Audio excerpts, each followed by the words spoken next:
Bonjour à tous et toutes, et merci de votre présence à cette première journée de réflexion sur la justice qui en appellera d'autres, ce sera notre souhait.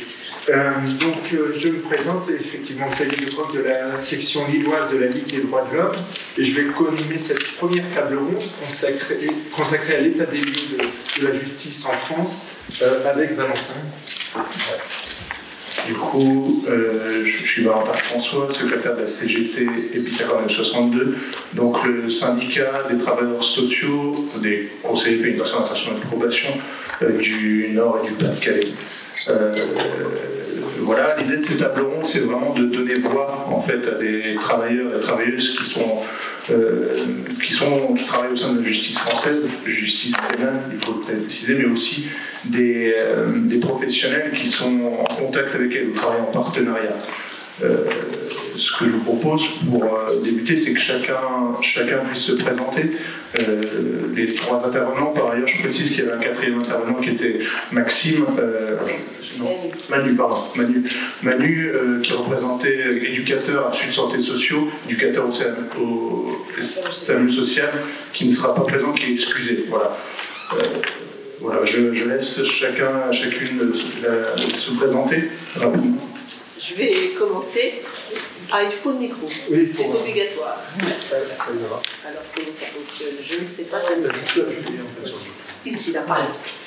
Donc, je m'appelle Isabelle Enoch, je suis avocat au barreau de Lille depuis bientôt 25 ans et suis depuis mes études pour devenir avocat adhérente au syndicat des avocats de France, qui est le syndicat d'avocats de gauche, créé en 1974.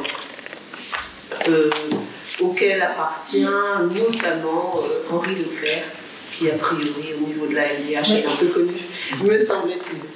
Donc voilà, mon domaine d'activité se divise en trois activités principales. Ma spécialité, et celle-là j'y tiens beaucoup, c'est le droit de l'enfant. Donc je fais un tiers de droit des mineurs, qu'ils soient délinquants, qu'ils soient à protéger, un tiers de droit pénal des majeurs et un tiers de droit de la famille. J'ai l'habitude de dire que je fais du droit des gens. C'est ce qui m'intéresse et c'est la raison pour laquelle depuis l'âge de 10 ans je voulais être avocat, c'est vous dire si ça fait un bail. Donc voilà, alors on m'a demandé, et je vous remercie pour cette invitation, en tout cas la section lilloise du syndicat des avocats de France m'a demandé d'intervenir devant vous aujourd'hui pour faire un état des lieux de la justice en France. Est-ce que je fais mon intervention et puis on fait voilà. Eh bien alors à tout à l'heure. Et on commencera par toi. Ça marche. Bonjour à tous, donc moi je suis Alexandre Bourski, je suis psychiatre. Je suis praticien hospitalier à l'hôpital public. Alors, moi, je ne suis pas là au titre d'une représentation professionnelle ou institutionnelle. Hein. Je viens personnel pour nourrir un peu la discussion sur la question sur les questions un peu spécifiques liées en société et justice. Je vais dire très directement, et c'est un peu ce qu'on avait discuté, c'est-à-dire que l'idée, je pense que c'est important qu'on puisse discuter ensemble, et c'est pour ça que je suis là, pour dire que je ne dois pas être là en fait. Et que c'est important qu'on ne se mélange pas et que les choses soient bien claires, mais que justement on puisse avancer et discuter ensemble sur nos missions respectives, pour que ça puisse se faire correctement. Pas être là ou pas forcément toujours être là. C'est ça. Merci. Bonjour, je suis Oriane Leguiré, je travaille au SPIP, donc le service pénitentiaire d'insertion et de probation de Lille, en milieu ouvert depuis 2009. Ça fait déjà quelques années et j'ai travaillé auparavant en détention au centre pénitentiaire de Maubeuge. Je suis là en tant que représentante de la CGT EPI 5962, donc EPI c'est l'ensemble des personnels d'insertion, puisque mon camarade l'a précisé.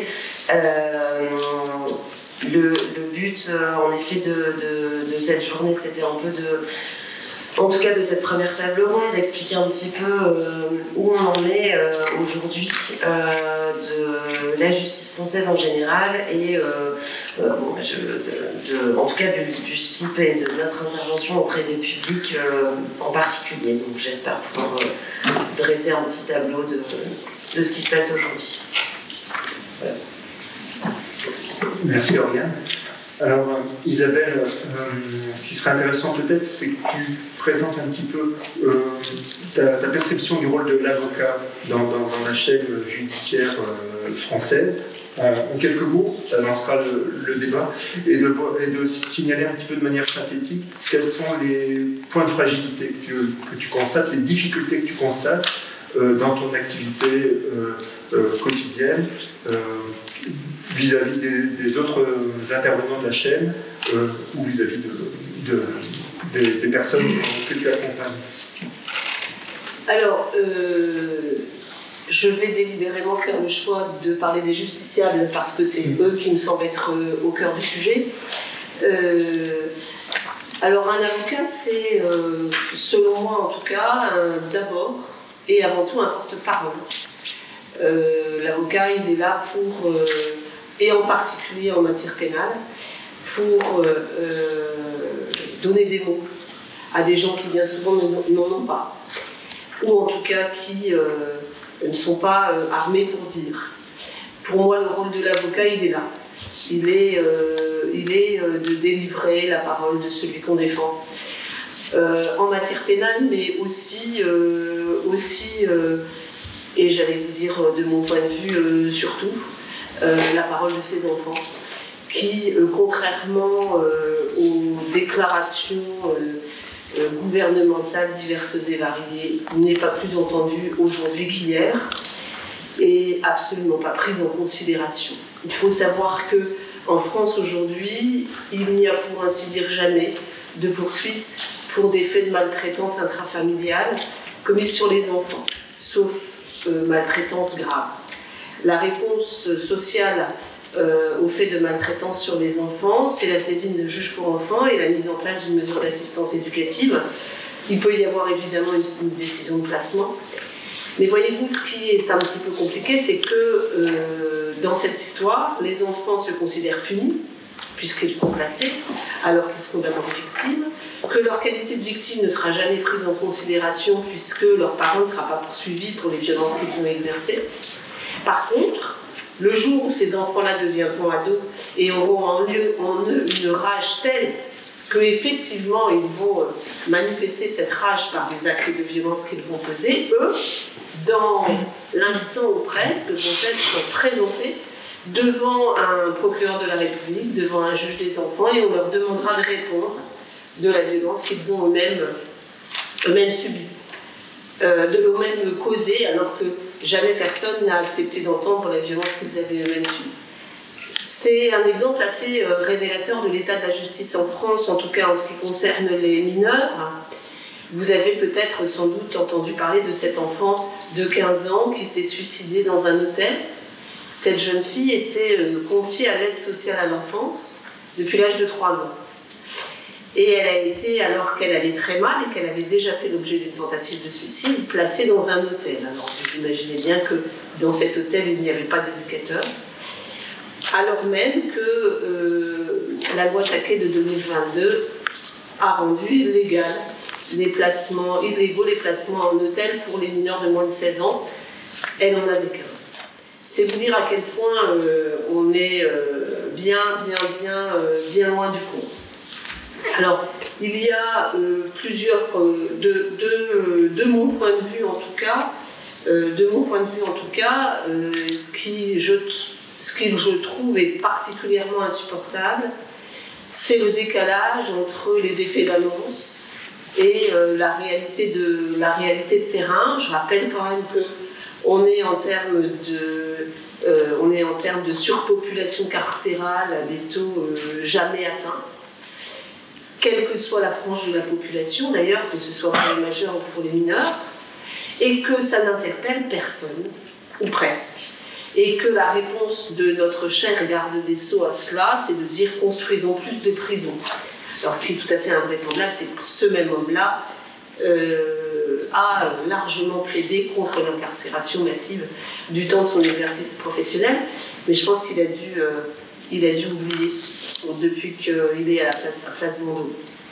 Donc en tout cas, c'est insupportable, d'autant plus qu'il existe des dispositifs d'alternatives à la détention et que ces alternatives sont grosso modo assez peu utilisées. Je pense notamment au dispositif du travail d'intérêt général,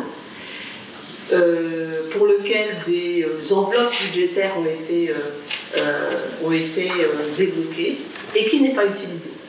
Parce que l'analyse que j'en fais, c'est que les magistrats se disent ben oui, mais on ne sait pas quel genre de travail d'intérêt général cette personne va faire, donc on ne le fait pas. Et pourtant, parce que là encore on a des chiffres statistiques, et pourtant le travail d'intérêt général est l'une des peines qui assure le moins de récidives possible, et ça c'est aussi important de le prendre en considération. En fait, je pense que on assiste au sein de la justice, mais comme dans la population en général, à une forme de déshumanisation. C'est-à-dire que la délinquance est un phénomène social et il faut la traiter de cette manière-là, comme un phénomène social de façon complètement déshumanisée. Au point que on incarcère en France aujourd'hui des personnes qui ont fait du vol à l'étalage pour nourrir leurs enfants. Et ça, je pense qu'il faut le dire, parce que c'est la réalité de la situation. J'ai un client qui me disait la dernière fois, en ce moment c'est incroyable, les prisons ont beaucoup changé, ceux qui sont incarcérés, ils essaient des délais, pour la plupart des délais routiers et des hommes violents. Et ça dit quelque chose de notre société, parce qu'il y a... moi, quand j'ai commencé à exercer, la plupart des détenus, c'était surtout pour stupes qu'ils étaient incarcérés. Et de manière assez curieuse, parce qu'encore une fois, c'est tout à fait contraire au discours politique qui disent que, notamment, notre ministre de l'Intérieur est très attaché à la lutte active contre la délinquance liée au trafic de stupéfiants. Je rappelle quand même que ça représente au niveau du produit intérieur brut français une somme telle que de toute façon jamais on ne se donnera les moyens de lutter efficacement contre le trafic de stupéfiants. Il faut avoir le courage politique de le dire. Je pense que c'est pas pour demain. En tout état de cause, c'est tout à fait surprenant de voir que l'on peut, de manière tout à fait régulière, obtenir des placements sous contrôle judiciaire pour des personnes poursuivies pour trafic de stupéfiants, y compris quand ils sont en récidive, ce qui était absolument inenvisageable il y a encore peu. Donc la politique pénale, les politiques pénales changent, et ça veut dire quelque chose de la société, me semble-t-il. Il y a une chose que je voudrais encore dire, parce que pour moi c'est le signe que d'une certaine manière la justice marche sur la tête. On n'entend pas les enfants, vous disais-je tout à l'heure. Moi j'ai un client qui a été confié à un homme qui était son beau-père en qualité de tiers digne de confiance. Donc un juge des enfants lui a confié cet enfant pour qu'il en prenne soin. Cet enfant a été violé par cet homme désigné tiers digne de confiance. Il a fallu, alors qu'il était confié à l'aide sociale à l'enfance, aucune plainte n'a été déposée au nom de cet enfant par l'aide sociale à l'enfance. Il a fallu attendre 2019 que sa mère, qui était revenue dans le circuit et qui l'avait récupéré, dépose plainte devant les services de police. Ce même gamin a commis une agression sexuelle, vraiment une agression sexuelle, bien, on était évidemment très très loin de fait de viol, dans son quartier. Lui a été déféré, présenté à un juge des enfants, placé sous contrôle judiciaire. On lui a enjoint, mais on y reviendra, de parler de tout ça à un psychologue. Et il a été renvoyé devant un tribunal pour enfants au cours d'une audience où les adultes lui ont dit « Mais enfin, explique-nous pourquoi tu as fait ça. Qu'est-ce qui t'est passé dans la tête? Tu te rends compte le mal que tu as fait à cette petite fille ?» Et ce gamin était complètement mutique, incapable d'aligner 3 mots, et aucun des adultes présents, à part moi, n'a été capable de s'interroger sur le fait que si cet enfant ouvrait la bouche et était capable de dire ce qu'il avait fait, eh bien ça voulait dire qu'il était en train de nous parler du mal qu'on lui avait fait à lui, sauf que nulle part on lui avait donné cette possibilité-là. Le viol subi par cet enfant a été classé sans suite, alors qu'il y a des écrits des services sociaux qui établissent qu'il l'a été, et que c'est d'ailleurs la raison pour laquelle il a été retiré au bon soin de son beau-père. Mais le procureur de la République a considéré qu'il n'était pas nécessaire de poursuivre cet homme et a classé sans suite. Par contre, lui, ce gamin-là, a été condamné par le tribunal pour enfants à une peine d'emprisonnement assortie du sursis. Et voyez-vous, ça, c'est pour moi la maladie de la justice française, c'est-à-dire qu'on vous prétend, on vous dit, on proclame qu'on entend la souffrance des enfants, c'est faux.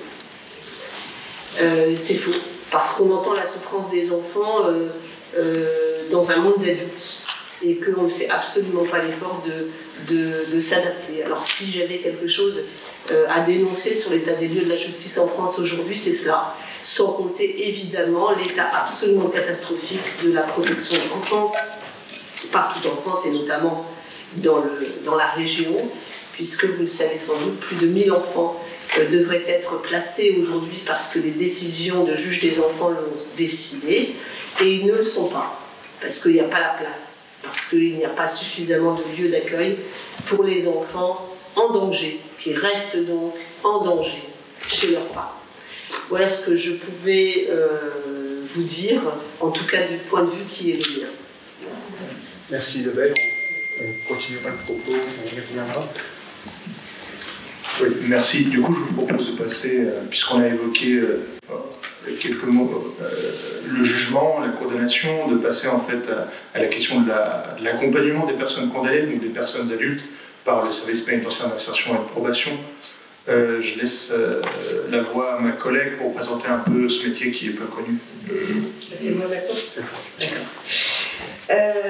Bon, j'aurais plein de choses pour rebondir sur ce que tu viens de dire, bien entendu. J'ai essayé, moi, de préparer un peu ce que j'allais vous dire, parce que, en fait, il y a tellement de choses à dire que, moi, je sais que j'ai tendance à m'égarer un peu dans... J'ai essayé de faire un truc un peu centré, j'espère que ce sera pas trop morne.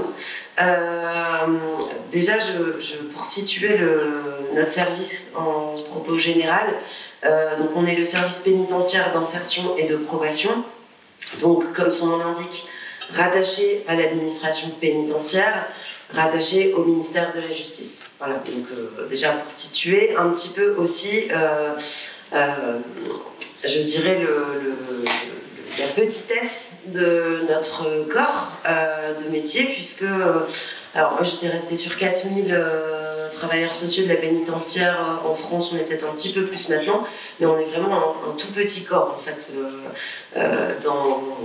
à l'échelle de la fonction publique notamment, on est vraiment tout petit. Donc il faut bien avoir en tête qu'on est dans une machine qui est énorme, qui est l'administration pénitentiaire, qui est, comme son nom l'indique, une force sécuritaire, la 3e force sécuritaire de France, avec un budget qui est principalement alloué aux politiques répressives, aux établissements, au personnel en tenue et ce qu'on peut appeler des missions régaliennes, ce qu'on appelle d'ailleurs les missions régaliennes de l'État, c'est-à-dire la garde des gens. Alors, on a un peu collé au fur et à mesure des années dans nos missions, enfin pas dans les nôtres, mais en tout cas dans les missions de la pénitentiaire en général, la question de l'insertion des gens.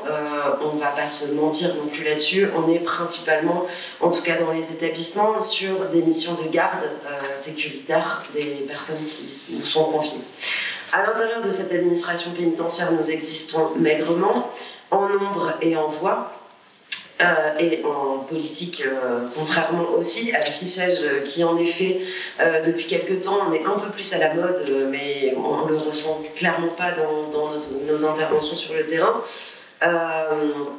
Il y a l'administration pénitentiaire qui prend une énorme part du budget du ministère de la Justice au détriment des autres directions du ministère de la Justice, donc les services judiciaires, la protection judiciaire de la jeunesse, entre autres.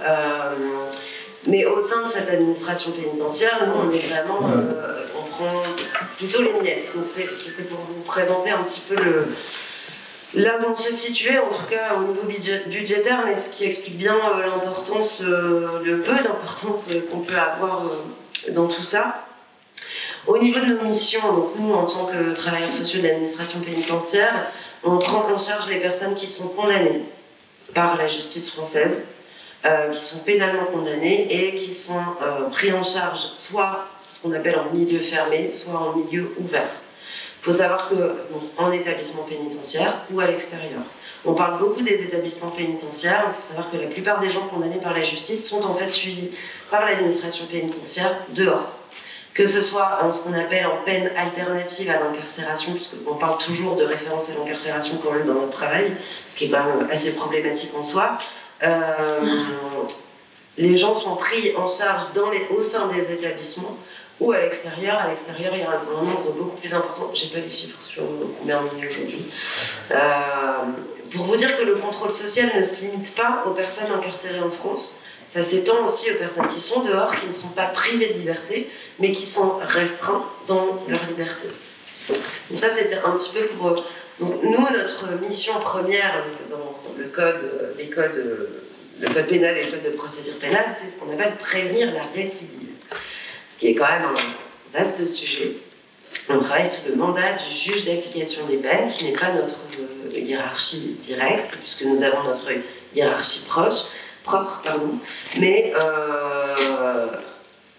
en fait on rédige, on rend des comptes au juge d'application des peines sur les suivis qu'on a avec les personnes qui sont condamnées.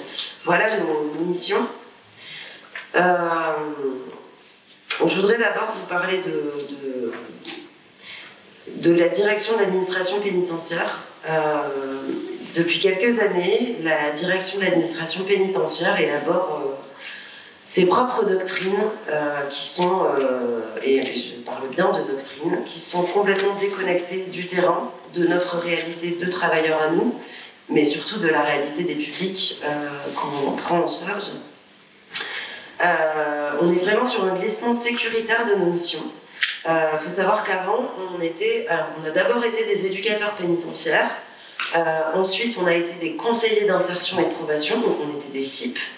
Et depuis 2010, nous sommes des CEPIP. Alors, déjà, c'est très moche à l'oreille, mais on est donc des conseillers pénitentiaires d'insertion et de probation. Alors, de toute façon, on a toujours été dans l'administration pénitentiaire. Il n'y avait nul besoin de rajouter cette étiquette, mais c'est quand même assez parlant pour vous expliquer aussi que la part du travail social dans nos missions s'amenuise au fur et à mesure des années et qu'on est vraiment sur la question répressive. Et en fait, se réduisent principalement aujourd'hui à la question de la gestion du risque. La gestion du risque, alors je pense que c'est un glissement qui se fait malheureusement dans beaucoup d'autres corps de métier. On va essayer, en fait, on nous demande d'évaluer ce que les personnes représentent en termes de risque pour la société. Voilà. Donc, on n'est plus sur une question d'accompagnement principalement, je vais dire centralement, de nos missions, mais on est vraiment sur la gestion du risque sur toutes ces questions-là. Il faut savoir que dans notre jargon, les publics qu'on a en charge, on les appelle les PPSMJ. Alors, je vous parle beaucoup du vocabulaire, mais c'est vraiment quelque chose qui a de l'importance pour traduire aussi un peu la philosophie dans laquelle on nous demande d'intervenir. Les PPSMJ, ça veut dire public placé sous main de justice. C'est quelque chose qui est quand même extrêmement parlant d'être sous main de justice, d'être écrasé en fait par la main de la justice. Enfin, ça me semble, en termes d'émancipation des peuples, on n'est pas là du tout. On est quand même très très loin. Sur la question de l'évaluation, j'ai abordé la question de l'évaluation du risque. On est travailleurs sociaux, l'évaluation des publics, tout travailleur social fait de l'évaluation des personnes accompagnées. Le code de procédure pénale nous dit qu'il nous faut évaluer la situation sociale, familiale, économique de la personne. Ça n'a pas de problème, il n'y a aucun souci là-dessus, ça fait partie de notre travail. C'est pas pareil de se dire qu'il faut qu'on évalue le risque que cette personne représente. Aujourd'hui, c'est le seul prisme qu'on nous demande au niveau de la direction de l'administration pénitentiaire, alors même que, comme je vous disais, le code de procédure pénale dit autre chose. Donc c'est vraiment aussi pour situer un petit peu la doctrine dans laquelle on évolue. Et pour conclure sur cette idée d'évaluation, si on va au bout de cette logique, admettons, on évalue le risque. Moi je dis, je vais vous donner un exemple concret, j'ai une personne en suivi que j'accompagne, que je rencontre mensuellement, etc., qui est là pour des faits de vol. Bon. C'est une personne qui est au RSA et qui se trouve en situation de rue, d'errance, qui n'a pas de logement, qui n'a pas... Donc tout ça, c'est ce qu'on appelle dans notre jargon criminaux-doctrine, c'est ce qu'on appelle des facteurs de risque. Une personne qui est, par exemple, sans hébergement, c'est un facteur de risque. C'est-à-dire que ce point-là représente un risque supplémentaire pour la société. Bon, soit, poussons cette logique assez cynique, finalement, jusqu'au bout. Qu'est-ce que j'en fais de ça? Une fois que j'ai évalué le risque, je l'ai évalué, j'ai dit, bah oui, voilà, un gros facteur de risque, monsieur, il est au RSA, il est dehors, il a des consommations, enfin, voilà, je ne veux pas faire du cliché, mais bon, malheureusement, des choses qui se retrouvent quand même assez souvent. On en fait quoi, en fait? On en fait quoi de ça? C'est-à-dire que moi, de mon côté, j'ai évalué, j'ai indiqué au juge d'application des peines qu'il y avait quelque chose de problématique là-dessus, qui risquait de lui faire commettre un nouveau passage à l'acte. Là, je parle de vol, hein, je ne parle pas de violence ou quoi que ce soit. Je n'ai rien à lui proposer. Et c'est là où ce qui est problématique, c'est que on ne peut travailler de notre côté qu'en réseau. C'est-à-dire que, c'est pour ça que je te disais, Xavier, tout à l'heure, que j'allais évoquer cette question du travail social malgré l'absence d'un camarade de Sud qui n'a pas pu être présent. On ne peut travailler qu'en réseau. C'est-à-dire que quand on prend en charge des publics, on ne peut pas les voir sous le seul prisme judiciaire. C'est impossible. Il y a une situation globale et on essaye d'activer un petit peu nos réseaux. Là, par exemple, je vous parlais de cette personne qui n'avait pas de logement, où il y a bien d'autres problématiques, mais on va continuer sur celle-là. Nous, on va essayer d'activer nos réseaux sur les associations d'accès au logement, individuel, collectif, etc. Aujourd'hui, tu parlais tout à l'heure des enfants, et en effet catastrophique, pas de placement, famille d'accueil, etc. C'est vraiment très compliqué. Sur les adultes, on est sur les mêmes problématiques, c'est-à-dire que le SIAO, donc la plateforme qui gère les placements des gens dans les hébergements, je vous parle d'hébergement collectif, hein, je ne vous parle même pas d'un accès à un hébergement individuel. Là, pour les hommes seuls, on est à plus d'1 an d'attente pour une place en hébergement collectif. On a des services qui sont complètement asphyxiés. Alors c'est quand même dommage que votre camarade ne soit pas là parce que lui, il travaille au SAMU social. Ce qui est très compliqué aujourd'hui, c'est de nous demander d'intervenir auprès du public, mais qu'on se sente complètement impuissant et incompétent face à leurs problématiques. Ça, c'est vraiment quelque chose qui est extrêmement compliqué, mais qui n'est pas extrêmement compliqué uniquement en termes de risque qu'il représente. Pour nous, c'est extrêmement compliqué de faire face à des gens qui sont vraiment en détresse humaine et pour lesquels on ne peut rien faire, voire très peu de choses.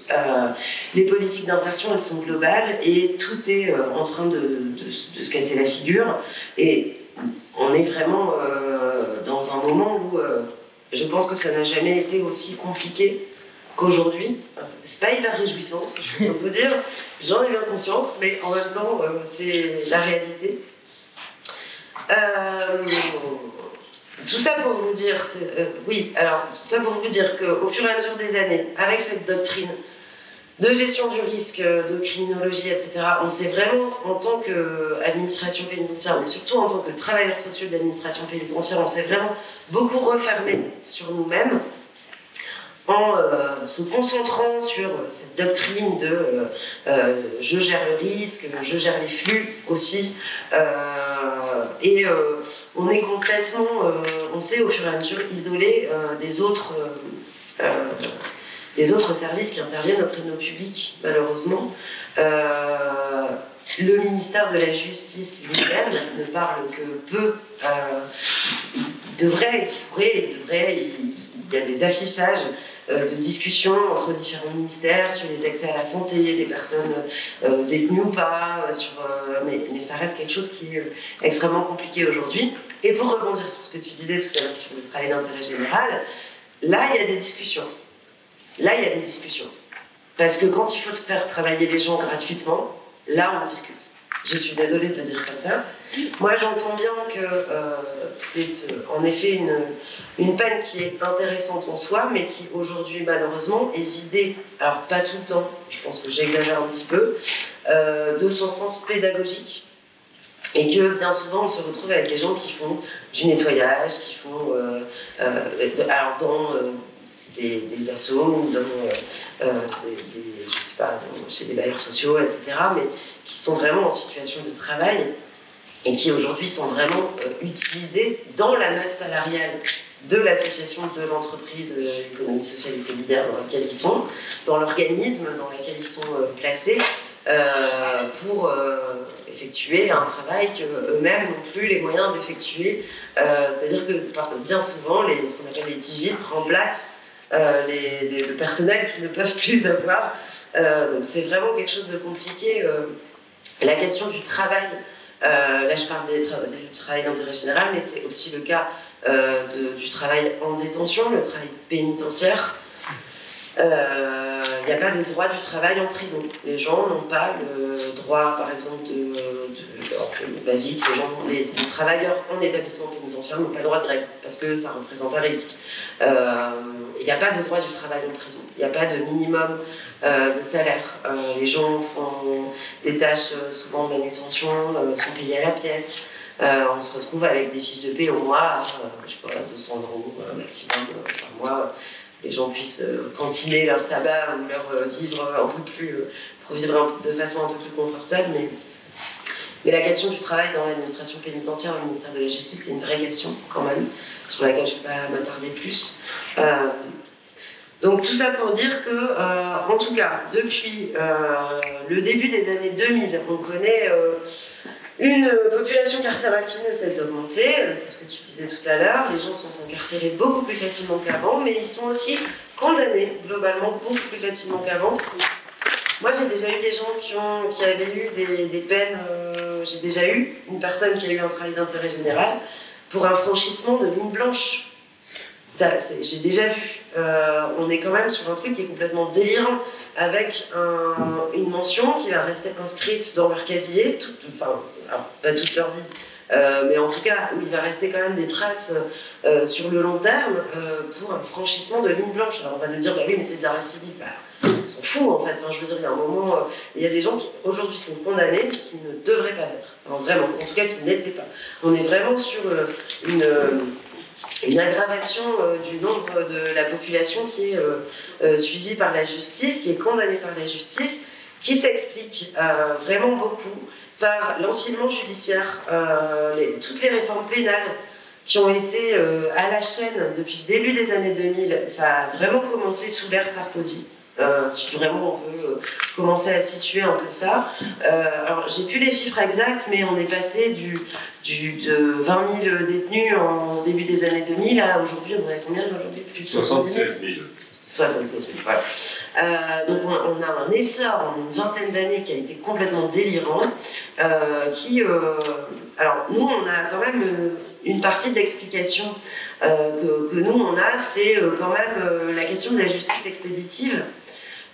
Aujourd'hui on juge très vite et on juge très mal. C'est-à-dire que l'introduction de la procédure de la comparution immédiate a été absolument catastrophique en termes de montée en charge des services judiciaires, des condamnations en général et de la population carcérale, pour ne parler que de l'emprisonnement.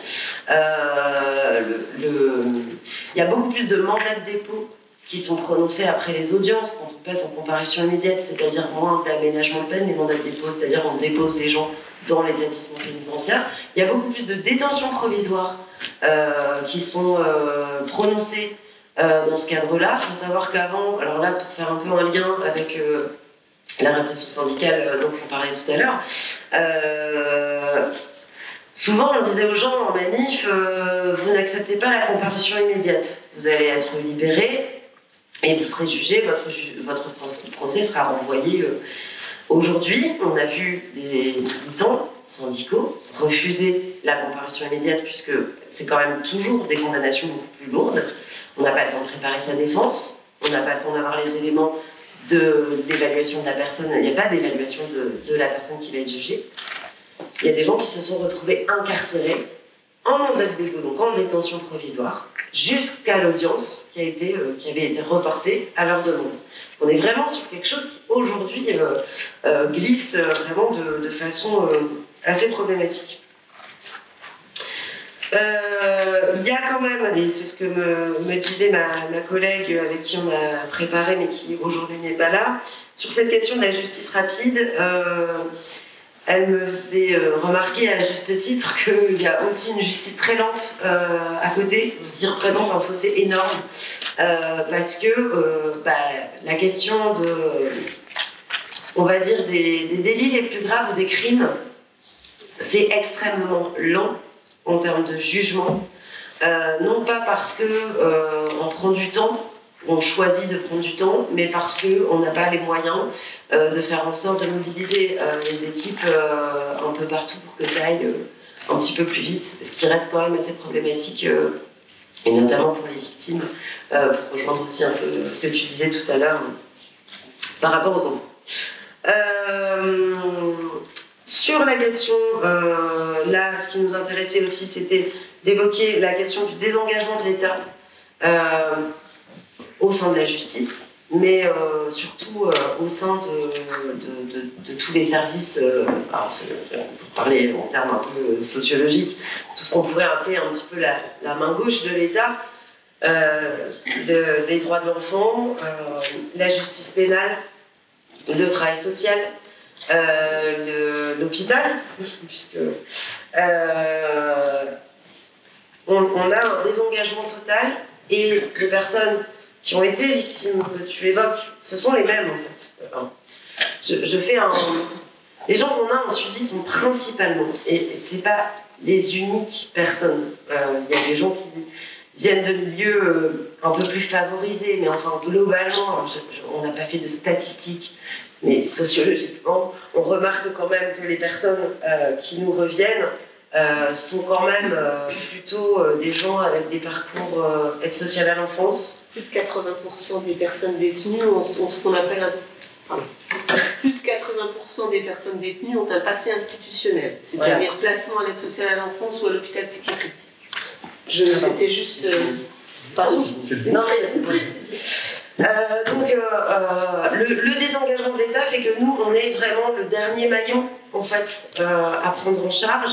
Et cette prise en charge-là, elle est obligatoire. C'est des missions régaliennes de l'État. Et donc, elle est censée répondre à plein de carences des prises en charge précédentes. Pour conclure tout ça, parce que je vais faire une réflexion un peu longue, ce qui est compliqué, c'est qu'on a un gros fossé entre ce qu'on nous demande au niveau institutionnel et ce qu'on constate sur le terrain. Et on travaille avec ça tous les jours. Et parfois, je vous assure, ça rend complètement fou de constater que les gens ont des besoins, qu'on ne peut pas y répondre et qu'au-dessus, on nous demande des trucs mais qui sont complètement déconnectés. En tout cas, qui n'apportera pas un mieux-être chez les personnes qu'on accompagne. Voilà. Ça, c'est vraiment quelque chose qui est extrêmement compliqué. On se concentre plus aujourd'hui sur le risque que représente l'individu au détriment de solutions qu'on pourrait lui apporter. Donc nous, depuis tout temps, au niveau de la CGT, on revendique notre étiquette de travailleurs sociaux. Il faut savoir qu'au fur et à mesure des années, pour toutes les raisons que je viens de vous expliquer, on s'en détache de plus en plus. Ce qui reste pour nous, c'est absolument problématique. Donc je vous dis un peu la suite, puisque je fais un teaser de la 3e table ronde pour que vous puissiez rester jusqu'au bout. Mais Valentin vous expliquera dans la 3e table ronde qu'on a été bien des fois force de proposition sur les politiques pénales à mettre en place, non pas uniquement quand les gens sont déjà condamnés, mais même avant de les condamner. Aujourd'hui, il y a plus que jamais besoin d'une énorme réforme pénale qui répondrait beaucoup plus aux besoins des gens qu'aux besoins de commandes politiques.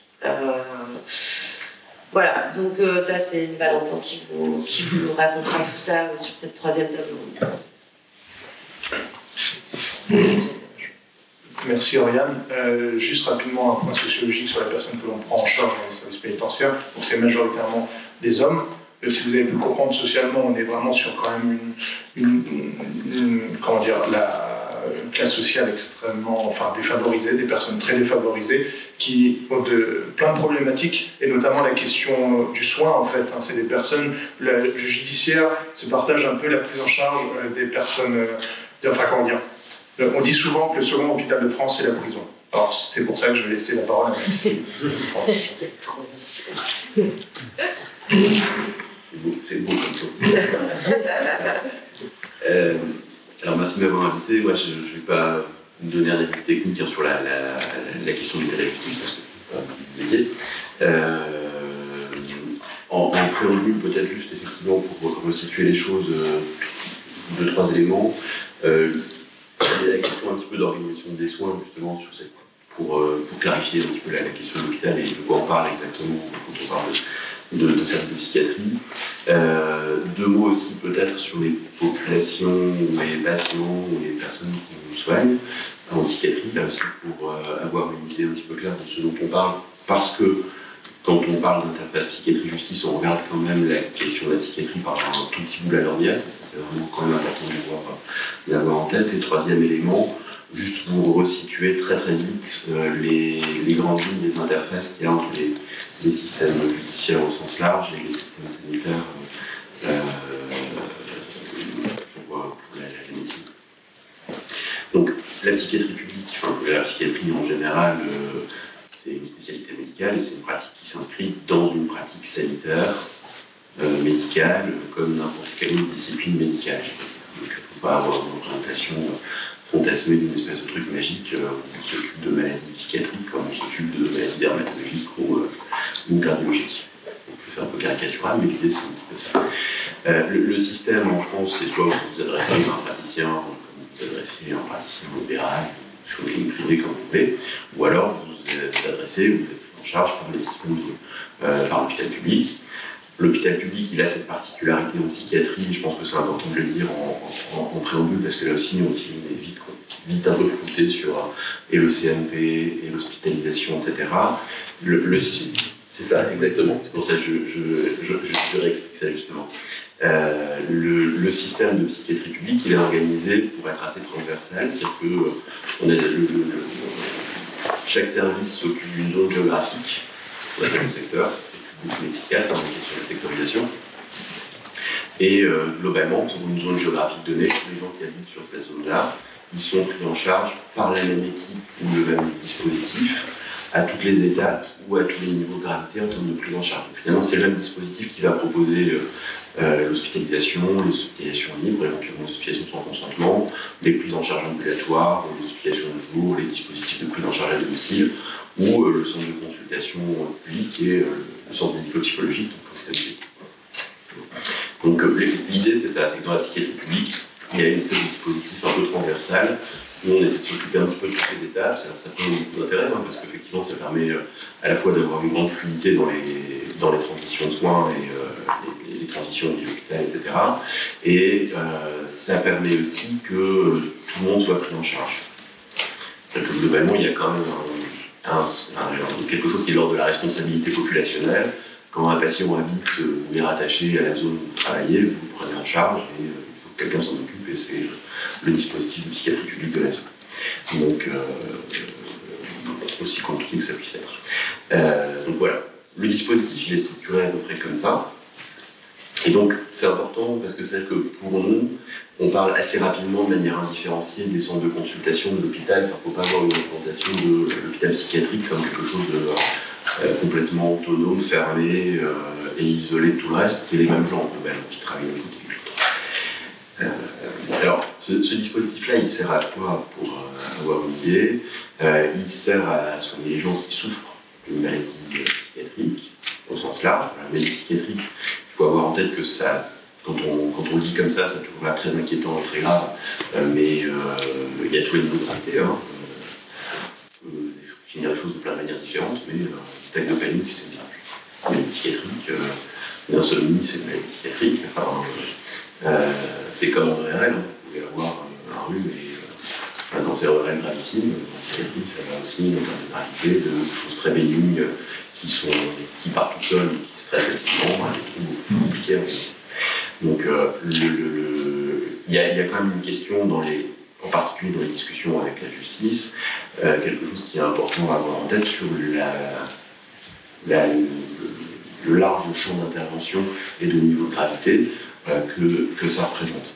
Pour avoir une idée aussi, et avancer un tout petit peu plus sur ces sujets-là, sur un secteur de psychiatrie dont je vous parlais, à la louche, ça fait des files actives de 2000 patients, on peut dire comme ça, c'est variable d'une zone à l'autre, hein, mais ça fait 70-80 000 habitants, ça fait des files actives à peu près de 2000 patients.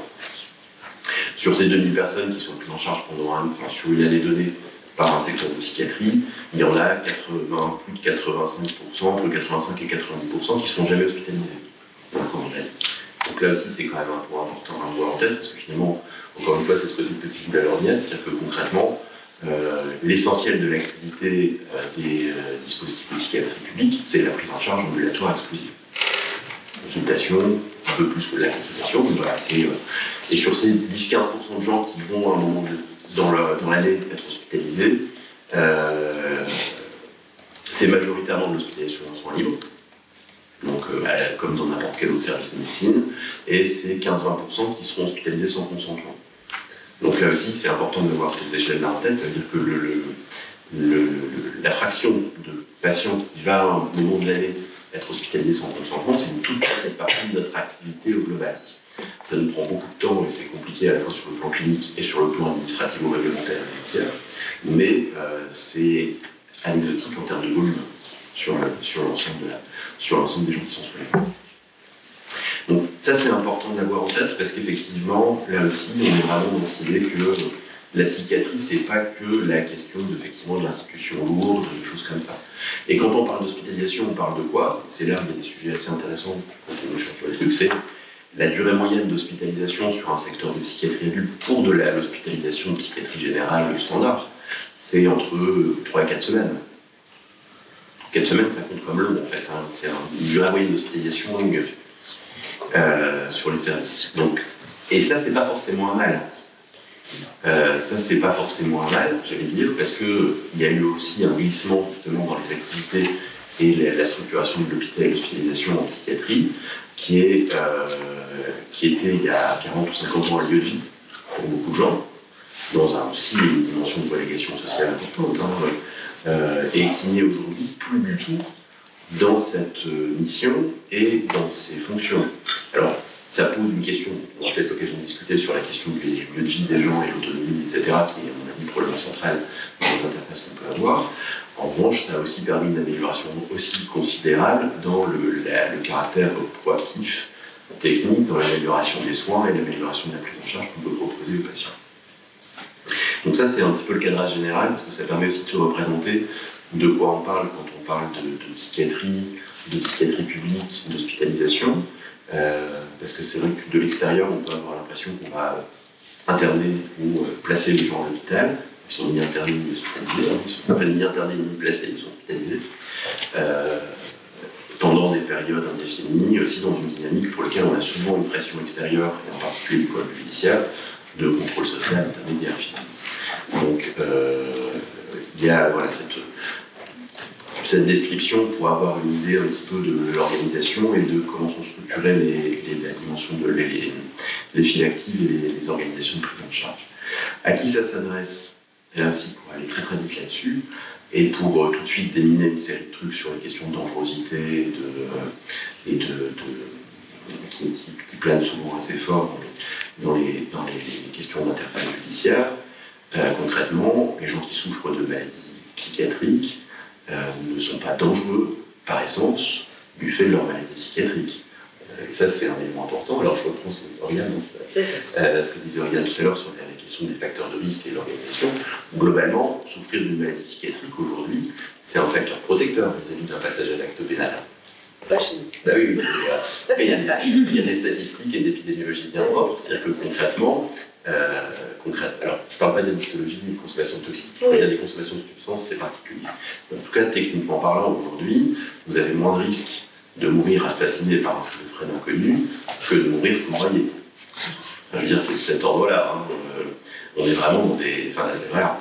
Les patients qui souffrent de schizophrénie sont beaucoup plus victimes de crimes et de délits que la population générale, et ils sont moins auteurs de crimes que la population générale. Donc voilà, ça c'est vraiment des éléments importants. C'est que quand on parle aussi de ce type de questions, c'est dans cette perspective-là que ça se situe. C'est-à-dire qu'en fait, on a des populations qui souffrent de pathologies psychiatriques. C'est plutôt des populations qui ont des besoins entre guillemets de protection que des besoins de contrôle ou de contrôle comme finalement population dangereuse. Donc ça c'est quand même des éléments, enfin je me permets de m'étendre un petit peu là-dessus parce que je pense que c'est des éléments intéressants quand même à avoir en tête dans les discussions d'échange sur ces questions-là, histoire de déminer tout de suite tous ces aspects-là. Donc voilà, le cadrage général sur ce qu'il en est et ce qui se passe, c'est ça. Après, dernier point sur la question des patients qui souffrent de pathologie psychiatrique. La pathologie psychiatrique, c'est tout le monde et c'est nous en particulier. Hein. Techniquement parlant, la schizophrénie, c'est 1% de la population générale. Ça fait 500 000 personnes, enfin un petit peu moins d'1%, on va dire, c'est 500 000 personnes en France. Le trouble bipolaire de l'humeur, c'est 2 à 3% de la population générale. Bon, on prend la moyenne un peu haute, mais on va dire 1,5 à 2%, ce qui est quand même colossal. La dépression, l'épisode dépressif caractérisé, ça touche une personne sur 10 dans le cours de la vie entière. Et quand on met tout ça bout à bout, ça fait beaucoup de gens. C'est-à-dire que globalement, les gens qui souffrent de pathologies psychiatriques, c'est nous. Hein. Enfin, très clairement, c'est pas d'autres personnes en dehors de cette salle, c'est tout le monde, quoi. Et là aussi, avec des niveaux de gravité, de complications, de difficultés qui sont très très variables d'une personne à l'autre, mais comme dans n'importe quelle situation de pathologie finale. Donc globalement, ces éléments-là, et je termine très très vite. Je vais vous m'arrêter si je déborde sur des trucs qui sont complètement hors sujet ou qui sont un peu longs. Dernier point sur quels sont les points de contact entre la psychiatrie, entre les systèmes sanitaires dans leur aspect psychiatrie et les systèmes judiciaires. Alors, ils sont effectivement nombreux. Ils nous occupent beaucoup. Il reste 8 égards à l'essentiel de notre activité à nous assez limité en termes de nombre de personnes, de situations, mais ils sont souvent assez complexes. Il y a beaucoup d'interfaces avec la justice. Alors, il y en a dont je peux parler, d'autres dont je peux un peu moins parler. Alors, ça, je ne l'ai pas dit, moi, je m'occupe de patients adultes, hein, je m'occupe pas de psychiatrie de l'enfant et de l'adolescent. Mais c'est vrai que pour mes collègues psychiatres de l'enfant et de l'adolescent, la question de la protection de l'enfance au sens large, donc ces connexions avec la justice, c'est un sujet qui est un sujet important et qui occupe beaucoup de connexions judiciaires. En psychiatrie adulte, on a au quotidien une part importante qui est liée à la question de la gestion des soins sans consentement et de la contrôle en général. Hein. C'est vrai que l'hôpital a aussi cette particularité qu'elle partage avec le système judiciaire et le système pénitentiaire d'être de pouvoir, dans certaines situations, restreindre la liberté des gens. Donc ça se fait aujourd'hui, et c'est heureux, je pense, dans un cadre dans un système qui encadrait les libertés de la détention, hein, pour les hospitalisations sans consentement, on peut en parler, mais je pense que c'est bien qu'il y ait un magistrat qui intervienne. En revanche, on pourrait très largement discuter de la manière dont ça se fait, de la pertinence des dispositifs actuels, des alternatives qu'il pourrait y avoir, etc. En tout cas, et puis est-ce qu'il faut vraiment traiter de la même manière l'hôpital et la prison? J'en suis pas convaincu. Moi, j'ai plein de difficultés avec le CGLPL en tant que dispositif commun entre les deux structures, pas rien que ça. Une vraie question, je pense. Mais effectivement, il y a cette question un peu spécifique de la privation de liberté en psychiatrie, avec un prisme qui est quand même tout à fait particulier, parce que finalement, je ne serais pas forcément capable de décrire pourquoi on prive de liberté quelqu'un dans un système pénitentiaire. En tout cas, c'est vrai que c'est très particulier à l'hôpital, c'est-à-dire qu'on va priver quelqu'un de liberté parce qu'on considère que la pathologie dont il souffre altère son jugement et ne lui permet pas de recevoir des soins pour cette pathologie-là. C'est quand même très particulier comme contexte, c'est quand même très circonscrit, je vais dire. Et là aussi, ça ne résume pas de la durée, c'est souvent court, voire très court dans la majorité des situations. Donc, il y a cette interface-là qui occupe beaucoup le quotidien dans la situation d'hospitalisation. Et puis après, il y a de l'interface plus habituelle, enfin en tout cas plus spécifique, plutôt dans les questions expertales, qui est un vrai problème aujourd'hui, à la fois dans le nombre de demandes et la capacité que les psychiatres peuvent faire aujourd'hui à la réponse d'expertise pénale et médico-légale au sens large.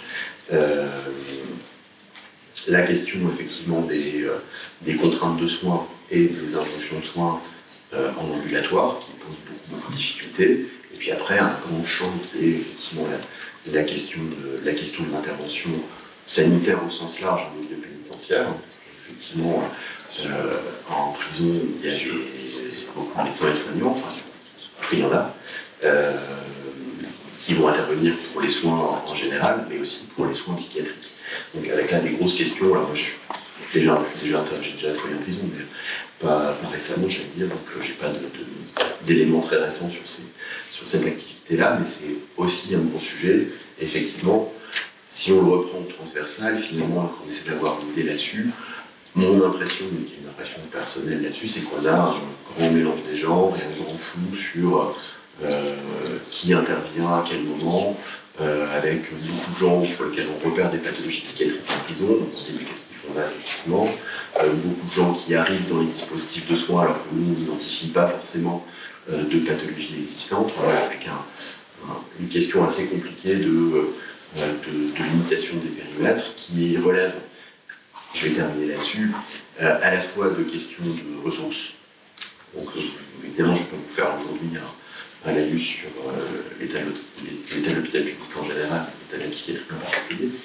Mais, et puis, on regarde, qui indique le sujet aujourd'hui, des difficultés que peut rencontrer le système judiciaire en général.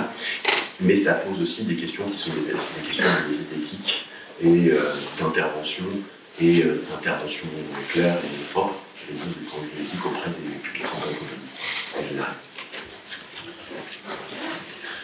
Merci Maxime pour ton intervention. Je propose du coup qu'on passe peut-être à la question du public, peut-être. Comme ça permettra d'échanger ensuite en fonction d'eux s'il y a des questions. Sinon après, voilà, est-ce que...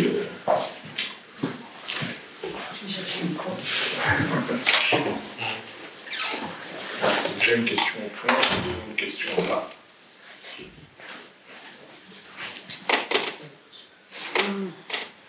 Il y a toujours un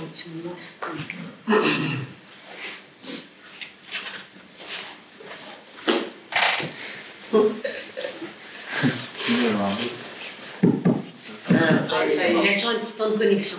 Il y a une question. Là-haut. Il y a une question là-haut.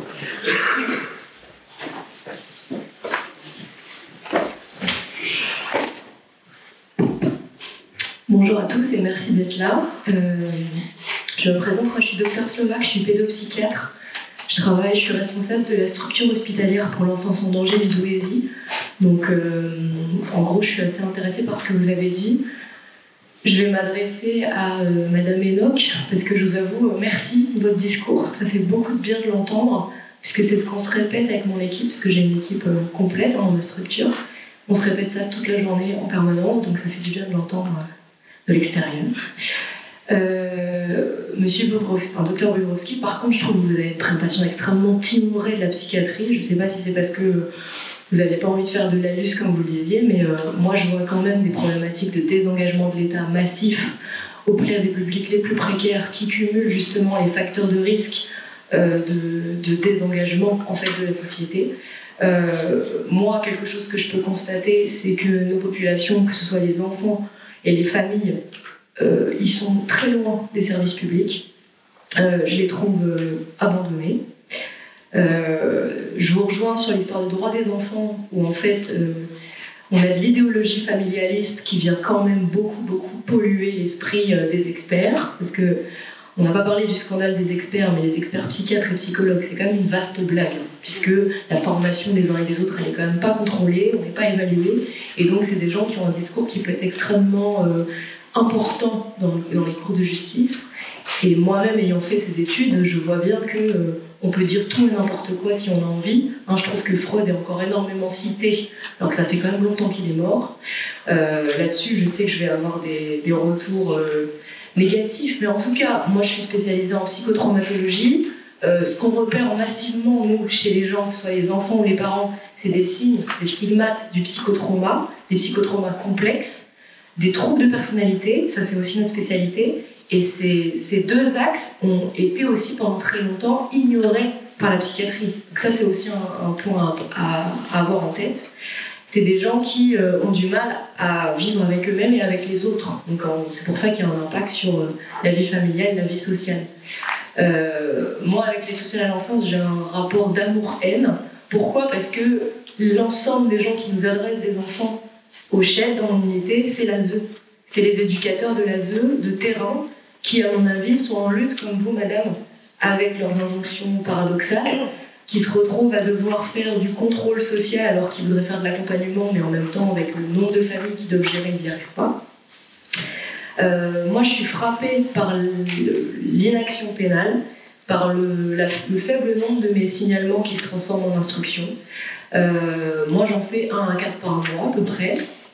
Autant dans mon structure, autant au CMP, parce qu'en fait, quand on s'intéresse aux violences, finalement, après, dans les soins communs, on en voit partout. Les enfants, ils parlent énormément, il suffit juste de tendre l'oreille.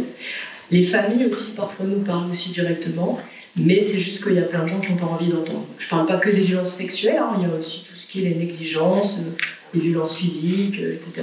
Mais comme on a un désengagement massif, moi je suis dans un territoire où il n'y a plus de médecins de PMI, il n'y a plus de médecins scolaires, je parle que des médecins, on peut peut-être parler des autres profils de professionnels, en fait ça retombe sur les sanitaires. J'ai un peu la même impression que vous au SPIP, qu'on arrive déjà très tard alors que je suis pédopsychiatre, parce qu'en fait on récupère des situations qui tombent dans l'escarcelle du sanitaire parce qu'il n'y a pas eu d'intervention précoce, c'est-à-dire que où était la PMI au moment de la maternité, avec des familles qui avaient déjà beaucoup de signes de difficultés. L'accompagnement me paraît être très précaire par le manque de formation initiale continue des professionnels, la jeunesse, le turnover, l'épuisement professionnel, et ça je voudrais en parler aussi, parce que je me suis toujours posé beaucoup de questions sur le manque d'engagement syndical et le manque de mobilisation de mes collègues. Parce qu'on a tous un discours similaire d'impuissance, de ça nous rend fou, etc. Mais je pense qu'il y a un phénomène d'épuisement qui nous empêche aussi de nous mobiliser et de faire quelque chose, parce que la main droite de l'État est en train de gagner. Et moi, je pense que la main gauche de l'État, on est les plus nombreux.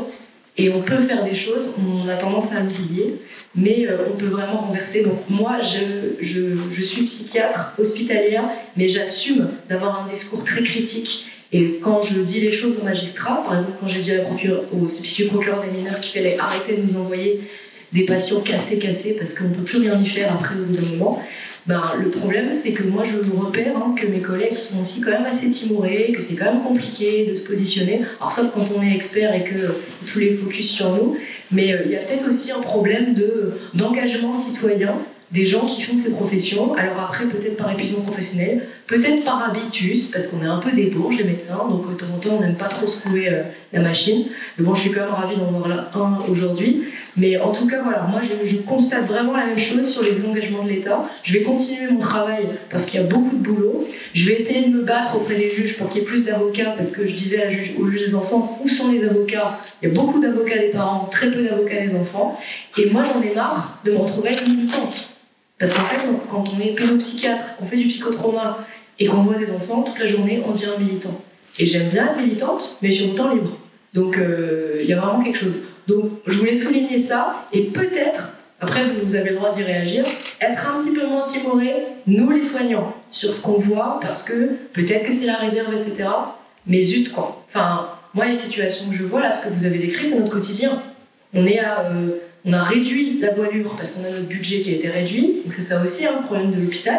Donc on a vu moins de situations de violence alors qu'on avait plus de demandes. On est passé de 1 mois d'attente à 9 mois d'attente. Moi, j'ai eu des arrêts non remplacés pendant 2 ans parce que mon hôpital s'en fout. Donc en fait, il y a aussi tout ça. Il y a aussi toutes ces choses-là à dire.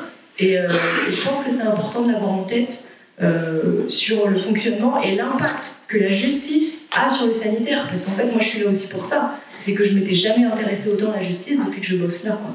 Donc c'était plus une remarque, mais vraiment, faut y aller, quoi. Faut s'engager, faut dire des choses difficiles. Et tant pis si ça dérange, mais zut, je suis un docteur, personne ne va me faire chier, quoi. Il y a aussi ça. Voilà.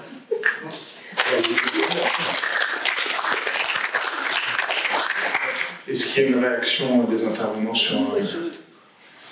Alors pour répondre, parce que pour le coup, on est en plein combat sur la question, sur la présence des avocats auprès des enfants, notamment en assistance éducative, parce que c'est absolument, de notre point de vue à nous, absolument indispensable. C'est un combat qu'on est en train de mener au niveau de la profession, et on est d'autant plus légitime à le faire qu'on a en plus eu au sein du budget de l'aide juridictionnelle une ligne budgétaire pour. Le problème, c'est que les juges des enfants sont extrêmement réticents à cela. Ce qui est une aberration totale, d'autant plus que, pour information, en Belgique, il n'y a pas un seul enfant qui arrive devant le juge des enfants sans avoir son avocat à lui. Et ça depuis des années. Donc voilà, mais c'est évidemment extrêmement important parce que par définition, si un enfant se retrouve en danger au sein de son milieu familial, il est en conflit d'intérêt avec son milieu familial. Et ne serait-ce que de ce point de vue-là, eh bien, il devrait avoir droit à une parole et une défense distincte. Donc on lutte, vraiment on lutte. Le texte, comme d'habitude, est extrêmement mal rédigé. Il y a une référence au discernement dont les juges pour enfants se saisissent. Et en plus, maintenant, c'est le juge pour enfants qui doit évaluer s'il est bon ou pas qu'il y ait un avocat, alors que jusqu'alors, les parents pouvaient demander la désignation d'un avocat pour leurs enfants. Aujourd'hui, ça passe par le contrôle du juge des enfants. Et à Lille, en tout cas, pour ce qui est de Lille, la présidente actuelle du tribunal pour enfants est assez réservée, voire hostile, à l'intervention systématique. C'est ce qu'on cherche à mettre en place, et il y a beaucoup de juridictions en France où des réflexions sont menées pour qu'on y arrive. Mais c'est l'objectif, et vous pouvez me croire que on n'a pas fini de se battre sur cette question-là. Maxime, si tu veux... Très brièvement.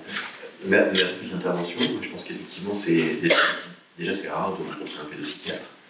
Donc ça devient aujourd'hui quelque chose de compliqué, justement, sur les questions de formation, de présence, de personnel disponible.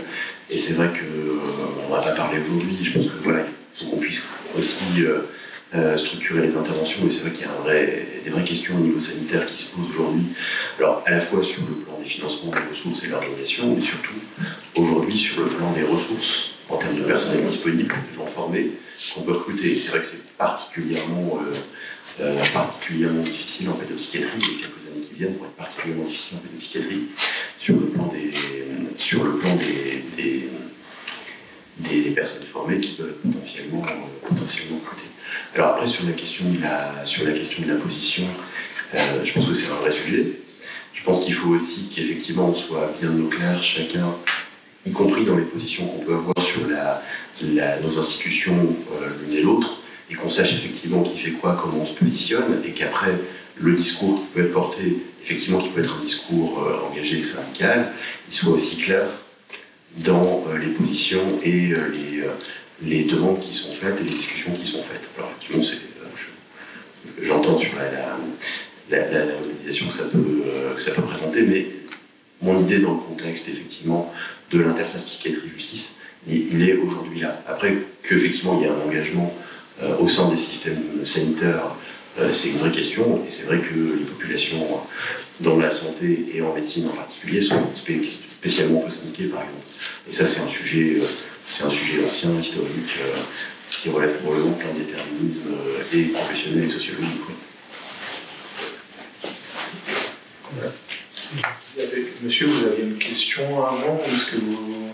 Et ensuite, madame, comment on fait? Vous, madame, monsieur?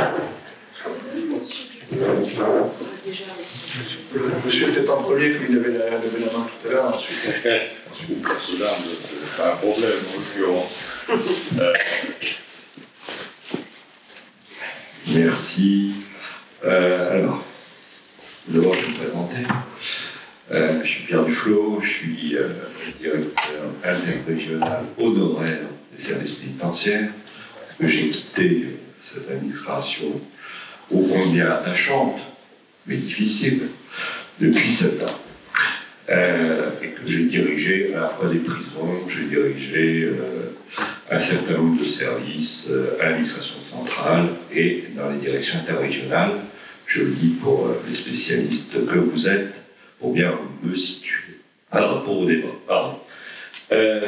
Bon, il y aurait tellement à dire. D'abord, je voulais, puisque c'est un peu aussi, mais je pense qu'il y aura peut-être un temps d'hommage à Robert Badinter qui est prévu, hein, mais je voulais le relier aussi aux tiges, hein, puisque évidemment, c'est à partir d'une de ces décisions que les tiges ont été instaurées. Donc la problématique du tige, elle est très compliquée parce que à la fois c'est une mesure intéressante, importante, etc., mais en même temps, et on rejoint le problème de la justice et de la société, c'est-à-dire comment on met en place des dispositifs, hein, au-delà des mots, pour reprendre ce que vous disiez, hein, comment l'effectivité des choses se calme. Évidemment, on a un certain nombre de discours, moi-même j'en ai tenu, sur l'insertion et la capacité qu'on met, mais dans l'effectivité, on sait très bien, et là il y a aussi une responsabilité du politique au sens large, hein, et des associations et des communes, hein, puisque, et même au-delà, sur l'aspect liberté, on pourra en parler aussi. Hein, je me rappelle le débat avec des grandes entreprises ou les petites, où le patron était assez attentif à ça, et c'était les syndicats qui bloquaient pour des raisons qu'on comprend bien aussi de leur point de vue. Hein. Donc tout ça, c'est pour dire que le lien entre justice et société est absolument fondamental. Hein. Et je fais un grand saut périlleux, mais on parlait de délabrement de la justice, c'est un peu le thème aussi, hein, me semble-t-il, et je dirais que pour la psychiatrie, c'est plus que du délabrement, c'est de la déshérence, enfin, vu de mon point de vue, hein, ce qui pose évidemment un ensemble de questions. Pour parler, et je ne vais pas essayer d'être pas trop long, mais on y reviendra peut-être entre nous, je dirais, pour parler des prisons, 76 000 détenus, et je rappelle aussi à peu près le double, parce que plus du double en milieu ouvert, hein, de prise en charge. Hein, on voit que les moyens ne sont pas évidemment à la hauteur de cette prise en charge, évidemment, mais la question aussi, c'est évidemment la surpopulation carcérale, hein, je veux dire, parce qu'au-delà des chiffres, je rappellerai aussi, mais je m'adresse plus aux étudiants, que, évidemment, quand on parle, et moi j'ai porté pendant 40 ans l'histoire du numerus clausus, un véritable échec pour moi, c'est-à-dire, pour faire simple, une place, un détenu. Hein, voilà. Ce qui poserait le problème, évidemment, de quelle incarcération, qui la prononce, évidemment, on pourrait parler du rôle du juge des libertés de la détention, et aussi, voilà, maison d'arrêt de 100% de taux d'occupation, établissement pour peine, le numerus clausus est appliqué. Hein, je le rappelle simplement. Donc on voit bien que quand on veut, et ça c'est une question de volonté politique, hein, évidemment, quand on veut, on peut limiter. Et d'autres pays ont réussi bien évidemment ce challenge-là. Pourquoi depuis tant d'années on ressasse un peu les mêmes choses, excusez-moi, de mon âge, voilà, on n'y arrive pas. Je pense que sur cette idée d'une régulation du nombre de détenus, évidemment, on se heurte à deux pouvoirs.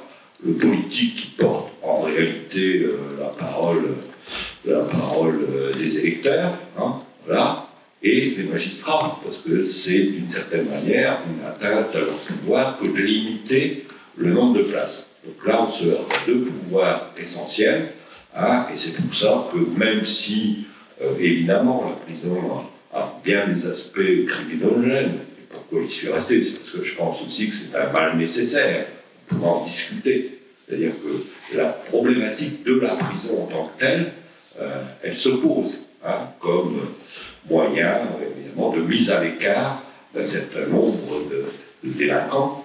Hein, et évidemment, cette question-là, elle est centrale, avec le sens de la peine, parce que ça, c'est la question, évidemment, fondamentale, hein, évidemment, et quand on regarde un peu toutes les institutions dans l'état dans lequel elles sont actuellement, c'est parce que, assez simplement, on ne prend pas les problèmes à partir de l'humain.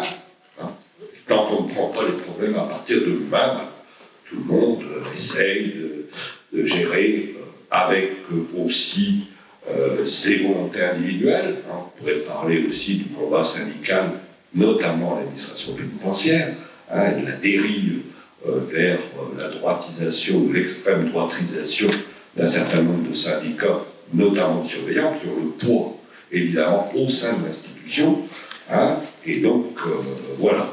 Bon, plein de choses. Je finirai sur la psychiatrie, hein, puisque à la fois, j'ai géré des établissements, et évidemment, j'ai été en contact avec des médecins psychiatres pour véritablement prendre en charge les personnes qui sont confiées au mieux, hein, pour les préserver. Je rappellerai aussi qu'il y a à peu près 100 suicides de détenus en France chaque année. Hein, donc c'est une vraie question, et qu'il y a, grosso modo, il n'y a pas de statistiques très fiables, mais qu'il y a entre 25 et 30% de détenus atteints de pathologies psychiatriques, hein, mais sérieuses. Hein.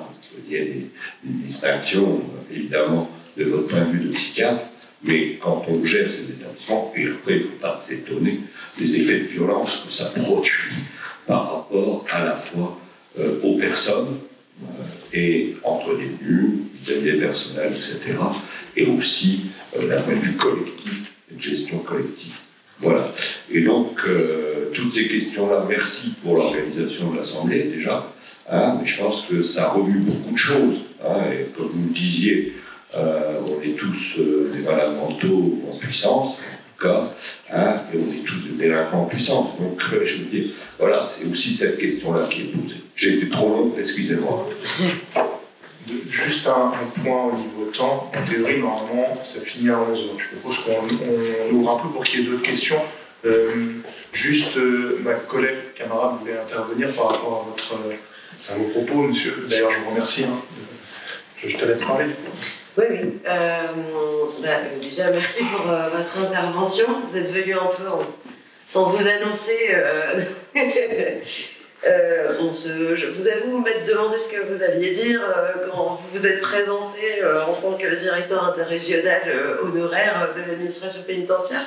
Je suis agréablement surprise de vos propos, en tout cas. Juste 2-3 choses.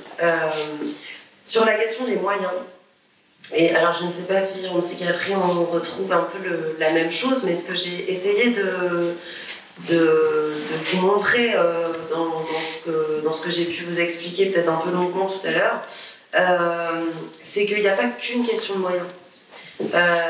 C'est-à-dire qu'il y a une question de doctrine, il y a une question de politique, de représentation, de ce qu'on veut montrer, qu'on punit bien les gens, on ne va pas citer Foucault ici, mais il y a quand même quelque chose de cet ordre-là, surveiller et punir. On est dans l'administration pénitentiaire. La racine du mot, c'est quand même la pénitence. Hein, donc on est quand même sur un truc lourd. Non, mais c'est toujours bien de revenir aux racines des mots. Vous aurez peut-être compris que j'y étais un peu attachée vu tout ce que j'ai dit tout à l'heure. Mais deuxième chose sur la question, c'est-à-dire que si aujourd'hui on me donne plein de moyens, aujourd'hui on va me demander tous les trucs à la con que la direction de l'administration pénitentiaire nous demande de faire dans les services. Et en fait, aujourd'hui, je me sens protégée par mon manque de moyens. C'est ça qui est incroyable, aujourd'hui. C'est-à-dire que je n'ai pas le temps de faire toutes leurs évaluations débiles qu'ils me demandent de faire avec c'est quoi les facteurs de risque, c'est quoi les besoins criminogènes. On parle de ça quand même, les besoins criminogènes. Sur du vocabulaire qui est emprunté à la psychiatrie et notamment aux approches cognitivo-comportementales sans qu'on n'ait aucune maîtrise de quoi que ce soit, on fait du copier-coller juste parce que ça fait bien et qu'on montre que les gens ont une approche scientifique de la délinquance et c'est censé rassurer tout le monde. Donc aujourd'hui, moi, si j'ai des moyens supplémentaires, concrètement, ma hiérarchie va venir et me dire « Ah ben là, va falloir utiliser plus de mots, va falloir vous former plus sur des trucs qui, moi, sont complètement déconnectés. » Alors, je pense que c'est pas le cas de tous les collègues et je précise bien que je parle dans mon nom propre, mais qui pour moi sont complètement déconnectés de ce que je souhaite investir dans mon travail, mais au-delà de ça, qui sont déconnectés des besoins des gens que j'ai en charge. Enfin, voilà. Donc, il y a la question des moyens, mais il n'y a pas que ça. La question du numerus clausus, elle est intéressante parce qu'aujourd'hui, on parle beaucoup de régulation carcérale. Moi, j'en ai marre de ce mot, en fait. Parce que régulation carcérale, on est beaucoup utilisé, parce que j'ai parlé de la gestion du risque, mais j'ai aussi vaguement évoqué la gestion du flux. Il faut savoir que nous, aujourd'hui, on est utilisé, et je prendrai l'exemple du Covid. Alors, quand vous dites « quand on veut, on peut », c'est clair. C'est-à-dire que pendant la crise du Covid, on a fait sortir les gens, mais alors en masse, on nous a demandé de faire sortir les gens dans des aménagements de peine qui n'avaient aucun sens, hein, plutôt que de dire, bon bah, allez, c'est juste de l'exécution de peine, on va pas commencer à mettre du sens là-dedans. On a quand même essayé d'en mettre, faut savoir, alors que ça n'en avait aucun. Mais quand on veut, on peut. La diminution de la population carcérale au Covid, alors j'ai pas de chiffres sur combien on est arrivé, mais enfin, c'était énorme. Enfin, je veux dire, et ça montre aussi que la plupart des gens qui sont incarcérés aujourd'hui pourraient ne pas l'être. Et quand on parle de régulation carcérale, moi ce qui me gêne, c'est qu'aujourd'hui on est utilisé comme un...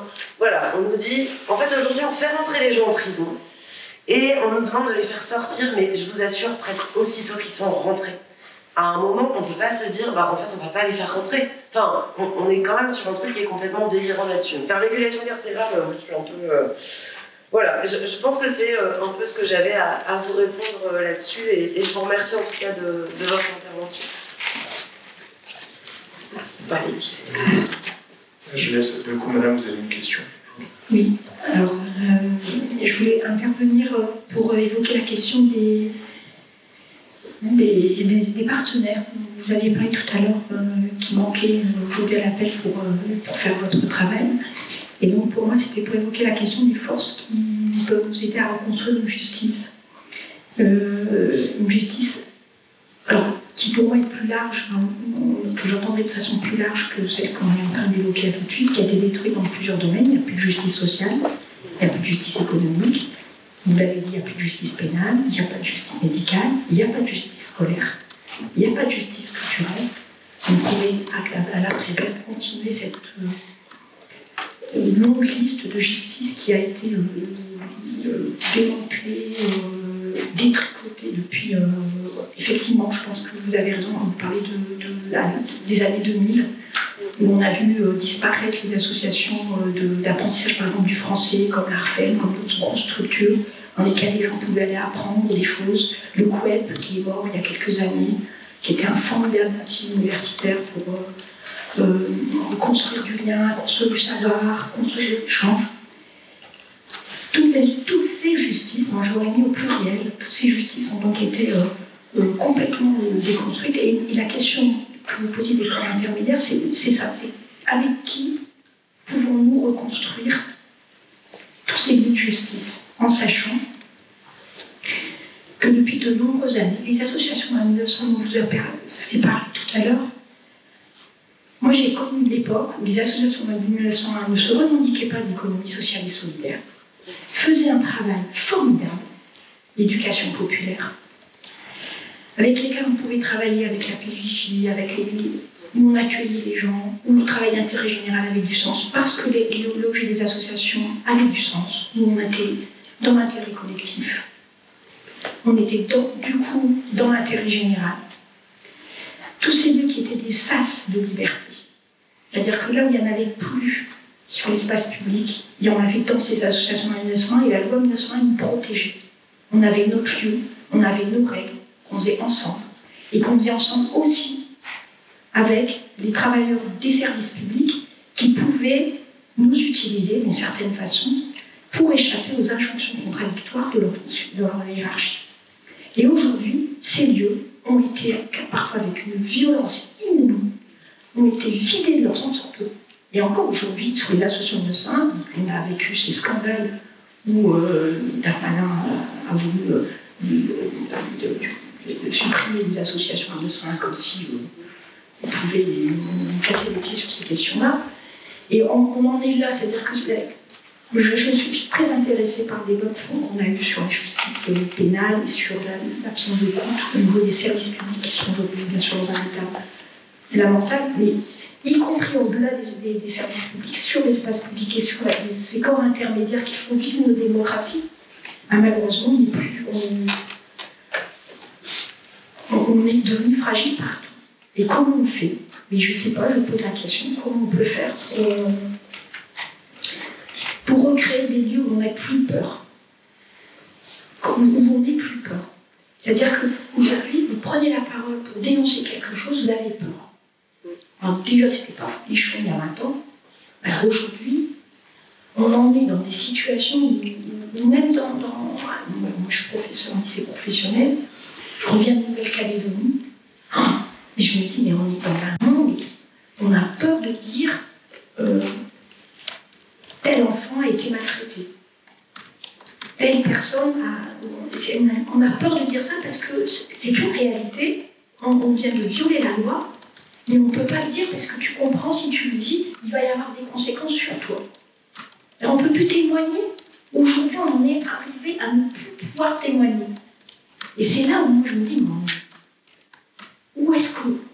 comment, alors j'espère que le reste de la journée va nous permettre au moins d'évoquer quelques pistes de réflexion, mais comment on peut construire une justice humaine et juste si on a peur? Donc voilà. Merci de m'avoir écouté.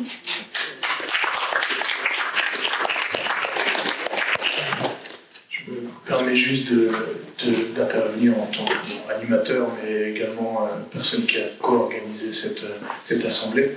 J'ai envie de vous répondre que c'est aussi le principe de cette assemblée, justement. Vous l'avez bien dit à la fin de votre intervention. Et je vous remercie, en fait, 3 personnes qui ont intervenu, c'était vraiment chacun avec leur qualité. Et justement, c'est vos interventions qui donnent ce caractère d'assemblée à cette journée. Et en effet, c'est d'échanger chacun sur nos situations, pouvoir évoquer ce qu'on constate et voilà, le déroulé de la journée aussi apportera des réponses. Si vous voulez, cette journée, on ne l'a pas présentée pour commencer, mais là, cette première table ronde, c'est vraiment l'idée de donner voix aux travailleurs, c'est ce que je disais, pour faire un constat. Ensuite, la seconde table ronde, ça sera plus apporté à un point de vue universitaire. Et la troisième table ronde, c'est dérouler des propositions, en tout cas montrer qu'il y a des alternatives à la réalité qu'on vit. Et bien sûr, c'est un choix délibéré. On a préféré se centrer sur la justice pénale, mais vous avez bien compris, la justice pénale, elle appelle, comme vous l'avez bien dit, madame, plein de justice et d'injustice, donc qui sont économiques, sociales. Et c'est ce que je me permets de dire, nous, en tant que travailleurs sociaux pénitentiaires, on voit justement à quel point tout ça y est. Et pourtant, notre administration nous demande de fermer les yeux, de ne pas regarder autour et d'avoir un point de vue juste. Moi, ce que disait ma collègue d'évaluation, eh bien, cette journée, elle est aussi pour dire que, ah non, c'est faux, en réalité. On ne peut pas dissocier les gens de l'univers social, économique, et j'en passe, on pourrait même parler écologique, on pourrait parler culturel, mais tout ça, c'est lié. Et on tend à délier les choses, à cacher cette réalité. Que vous rappelez, madame? Merci. Je ne sais pas si qui va intervenir par rapport à...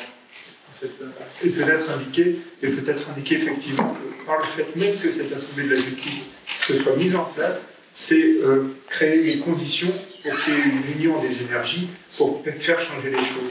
Parce que, comme on disait tout à l'heure, moi je suis impuissant, on s'est reposé sur nous-mêmes. Finalement, c'est paradoxal, mais je me protège grâce au manque de moyens. Donc on est... c'est un système profondément pathogène. Et donc toxique pour ceux qui veulent intervenir dans le respect de leur mission, toxique pour les personnes, pour le public qui est accompagné, toxique pour la société. Donc, par le fait même que cette Assemblée de la justice se mette en place, ça augure, je dirais, de perspectives positives d'union des énergies pour trouver des chemins ensemble. Et c'est effectivement la suite de la journée qui va nous permettre de les parcourir, ces chemins. Merci. J'avais une question. Je suis Jean-Laurent Chartier, je suis présidente de la section LDH. Je vous rejoins tout à fait sur la question des associations, juste, je ne prends pas la parenthèse, mais les atteintes à l'état de droit par les multiples attaques contre la loi de 1901, les associations, le contrat d'engagement républicain, la pression sur les associations concernant les financements par appel à projet, le chantage. Voilà, la LDH a été directement ciblée et par Darmanin et par Elisabeth Borne. Donc on est très conscient de ça et très mobilisé sur ce sujet qui, à mon avis, est effectivement un vrai sujet qui interroge l'état de droit au sens propre du terme. Mais ma question ne portait pas là-dessus, elle portait plutôt pour vous tous sur la question des détenus étrangers. Alors, la surreprésentation des détenus étrangers, elle est manifeste, je crois qu'il y en a 23,6 en 24, quelque chose comme ça, alors qu'il y a 7% d'étrangers en France. Donc voilà, si je pose la question, je suis complètement transparente, c'est parce que je suis intervenue pendant 8 ans, non pas pour la LDH, mais pour la CIMAD à Los et à Sequedin à l'époque, pour faciliter l'accès aux droits des détenus étrangers. Donc c'est d'ailleurs là que j'ai découvert le SPIP, que je ne connaissais pas, je n'étais jamais rentrée dans un établissement pénitentiaire. Il me semble qu'il y a quand même une question spécifique qui se pose à la fois à l'ensemble des professionnels que vous êtes, y compris médicales, parce que cette surreprésentation, elle est quand même le fruit d'une politique migratoire qui est inadaptée, répressive, d'une misère sociale dans laquelle on plonge les personnes étrangères, avec aussi la question de ces étrangers qui se retrouvent, ils n'ont pas de garantie de représentation, quand ils sont sans papier, ils sont incarcérés tout de suite. Moi, ce que j'ai vu, mais c'était il y a quelques temps, ils ne comprenaient rien, pourquoi ils étaient là, qu'est-ce qu'ils avaient fait, combien de temps, le système même leur échappait, à tout point de la langue.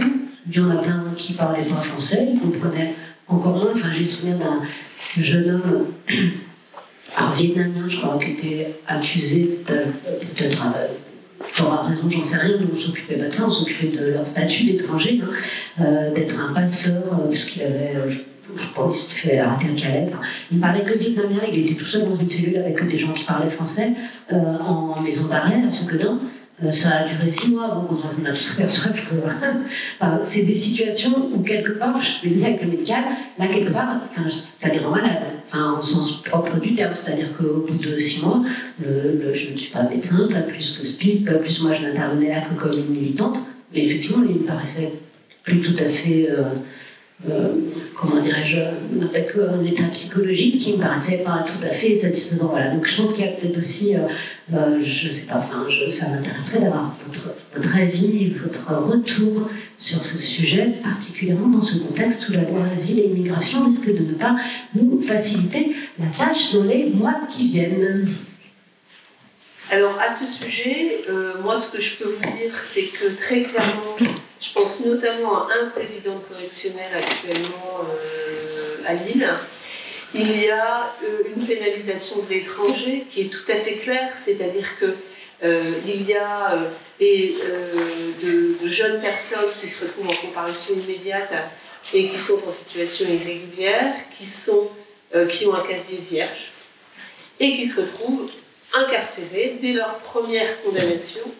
Et non seulement ils se retrouvent condamnés à de l'emprisonnement ferme, parce que ceux-là n'ont pas le droit à la moindre forme d'alternative, même pas au sursis simple, ce qui est quand même tout à fait aberrant, mais en plus, et ce président a cette habitude que je trouve absolument sordide, mais en plus, ils ont droit à la double peine de l'interdiction du territoire français, et ce président-là la prononce, quand bien même le procureur de la République ne l'a pas réclamé.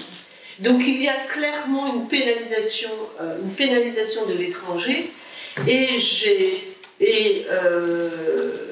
ça va même au-delà de ça, puisque à Lille, on vient de signer avec le syndicat Sud et le syndicat de la magistrature une nouvelle tribune pour dénoncer la situation des mineurs non accompagnés au niveau du département. Le département, de manière parfaitement illégale, puisque un certain nombre de tribunaux administratifs en France ont condamné les départements pour cela, refuse d'accorder aux mineurs qui ont été accueillis à l'aide sociale à l'enfance du temps de leur minorité, donc le statut de jeune majeur protégé par l'aide sociale à l'enfance, alors qu'il est inscrit dans la loi que c'est un droit qui leur est reconnu, donc on ne leur offre pas. Et des instructions ont été données aux différentes préfectures de façon à ce que soit délivré à ces mineurs, parce que l'aide sociale à l'enfance n'a pas fait le nécessaire pour qu'ils aient leur titre de séjour, qui encore une fois selon la loi est un droit, se voient notifier des ordres des OQTF, donc d'ordre de quitter le territoire français. Et donc là encore, c'est encore une fois une forme d'exclusion, de pénalisation des étrangers, alors que la loi Taquet, qui a été votée en 2022, nous avait donné quelques espoirs, notamment pour les mineurs non accompagnés, puisque l'aide sociale à l'enfance a l'obligation, une fois par an, de définir un projet d'accompagnement individualisé. Et l'idée, pour les mineurs non accompagnés, était de se dire, au moins, il y aura obligatoirement un point d'étape sur leur demande de régularisation pour ces enfants-là.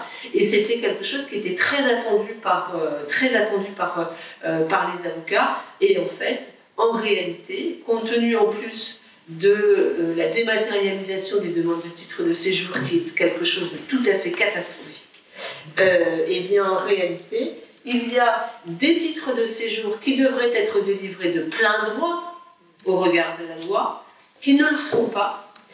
On est dans une situation aujourd'hui, et pourtant le droit des étrangers n'est pas mon domaine de compétence, mais ça me choque tellement que je trouve ça absolument ahurissant. On refuse de délivrer aux personnes qui ont droit des récépissés de demande de titre de séjour, de telle sorte que, finalement, on met en situation d'illégalité des gens qui ne devraient pas l'être. Et là encore, c'est ça, c'est-à-dire qu'on est dans la pénalisation de l'étranger, et puis comme vous savez qu'il était prévu, alors fort heureusement le Conseil constitutionnel est passé par là, mais il était quand même prévu un délit de séjour irrégulier sur le territoire, ce qui est quand même absolument invraisemblable.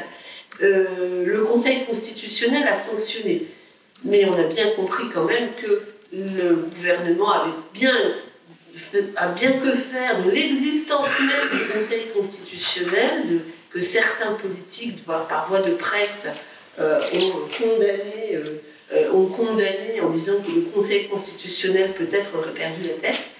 Voilà, c'est extrêmement inquiétant. Pour rebondir à ce que Madame la pédopsychiatre disait tout à l'heure, par rapport au peu de syndicalisme parmi les médecins, je pense qu'il est important de dire, de redire et de redire qu'on est plus fort tous ensemble que tout seul, et qu'en réalité, ce qui permet de tenir, c'est précisément l'engagement collectif. En tout cas, c'est mon cas. Les choses que je peux voir dans mon activité professionnelle sont quelquefois tellement invraisemblables que je me nourris de la réflexion collective et aussi des espoirs qu'offre le collectif. Et c'est, en tout cas à titre purement personnel, le sens de ma présence ici aujourd'hui. Oui, quelques mots pour rebondir un peu en complément. Déjà, il y a pour moi, il y a une vraie question là-dessous qui est essentielle, et c'est qu'aujourd'hui, l'administration a plus de poids que le judiciaire en France. Et qu'aujourd'hui, on dit clairement aux gens, oui, alors vous aviez une OQTF, oui, le tribunal administratif a cassé cette OQTF, donc non, a priori, vous ne serez pas reconduit à la frontière, sauf qu'en fait, on leur dit aussi, mais c'est possible que ça arrive quand même. Et on vous conseille de contacter votre avocat tout de suite, dès que vous avez un contrôle PAF, parce que, en fait, le judiciaire a dit non, mais l'administratif peut quand même dire oui. Donc là, on est quand même sur des situations qui sont complètement hallucinantes et qui sont en termes d'état de droit dont tu parlais tout à l'heure, Emmanuel, mais enfin, on est vraiment sur quelque chose d'extrêmement problématique qui est permis, je pense, alors je ne suis pas juriste de formation, mais qui, je pense, est permis par la Constitution de la République actuelle, et qui est extrêmement dangereux aujourd'hui. Enfin, on est vraiment sur un glissement du politique vers l'administratif. C'est un peu l'idée dans une moindre mesure et pour quelque chose d'extrêmement moins grave, quand je vous expliquais tout à l'heure qu'il y avait des choses qui paraissaient dans le code de procédure pénale et que l'administration pénitentiaire créait sa propre doctrine complètement déconnectée. Ça nous est déjà arrivé, je pense, sous couvert de mes camarades du National là, qui sont arrivés tout à l'heure, mais d'avoir des audiences au ministère où, quand on leur parle de ce qu'ils font dans l'administration, ils ne sont même pas pour eux. Enfin, je veux dire, on est vraiment sur un truc qui est complètement... C'est une moindre mesure, mais ça illustre aussi le pas de l'administratif sur le judiciaire, et ça, c'est quand même vraiment problématique. Sur la question de la prise en charge des personnes étrangères, alors, ce qui est problématique, c'est qu'en effet, comme tu disais tout à l'heure, on les met tout de suite dans une situation d'illégalité, ils n'ont pas d'existence sociale, ils ont accès à aucun droit, enfin, ça reste, en tout cas de moins en moins, c'est extrêmement compliqué. Donc, survivre sans avoir aucun moyen de subsistance, on se doute un peu de ce qu'on est obligé de faire, c'est-à-dire vite verser dans l'illégalité. On est condamné lourdement parce qu'on n'a pas de papier, parce que voilà. Et en fait, comme on a des condamnations, les préfectures là sont en train de faire du ménage dans leur placard. Une demande de titre de séjour par une personne qui a été condamnée par la justice, c'est même plus la peine d'y penser. Voilà. Le casier judiciaire fait que. Donc en fait, on met les gens dans cette situation. On les condamne parce qu'ils ont fait plus lourdement globalement que la population générale. Et ensuite, on leur dit, vous avez un casier, donc vous n'aurez pas de papier, monsieur, donc vous pouvez, ou madame, d'ailleurs, c'est vrai que comme c'est mon camarade, on a quand même beaucoup plus, nous, de prise en charge d'hommes dans nos services, mais il y a des femmes aussi. Donc, on crée, en fait, ces situations-là. Une dernière chose, et je pense que Maxime, tu pourras rebondir là-dessus. Moi, j'ai eu beaucoup de gens sur la question du traitement du trauma sur les parcours migratoires.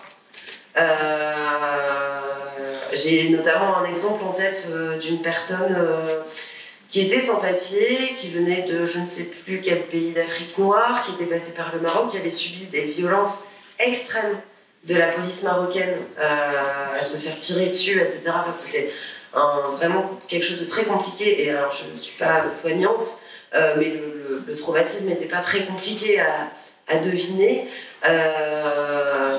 Cette personne a agressé des policiers en France. Alors, c'était des outrages à policiers.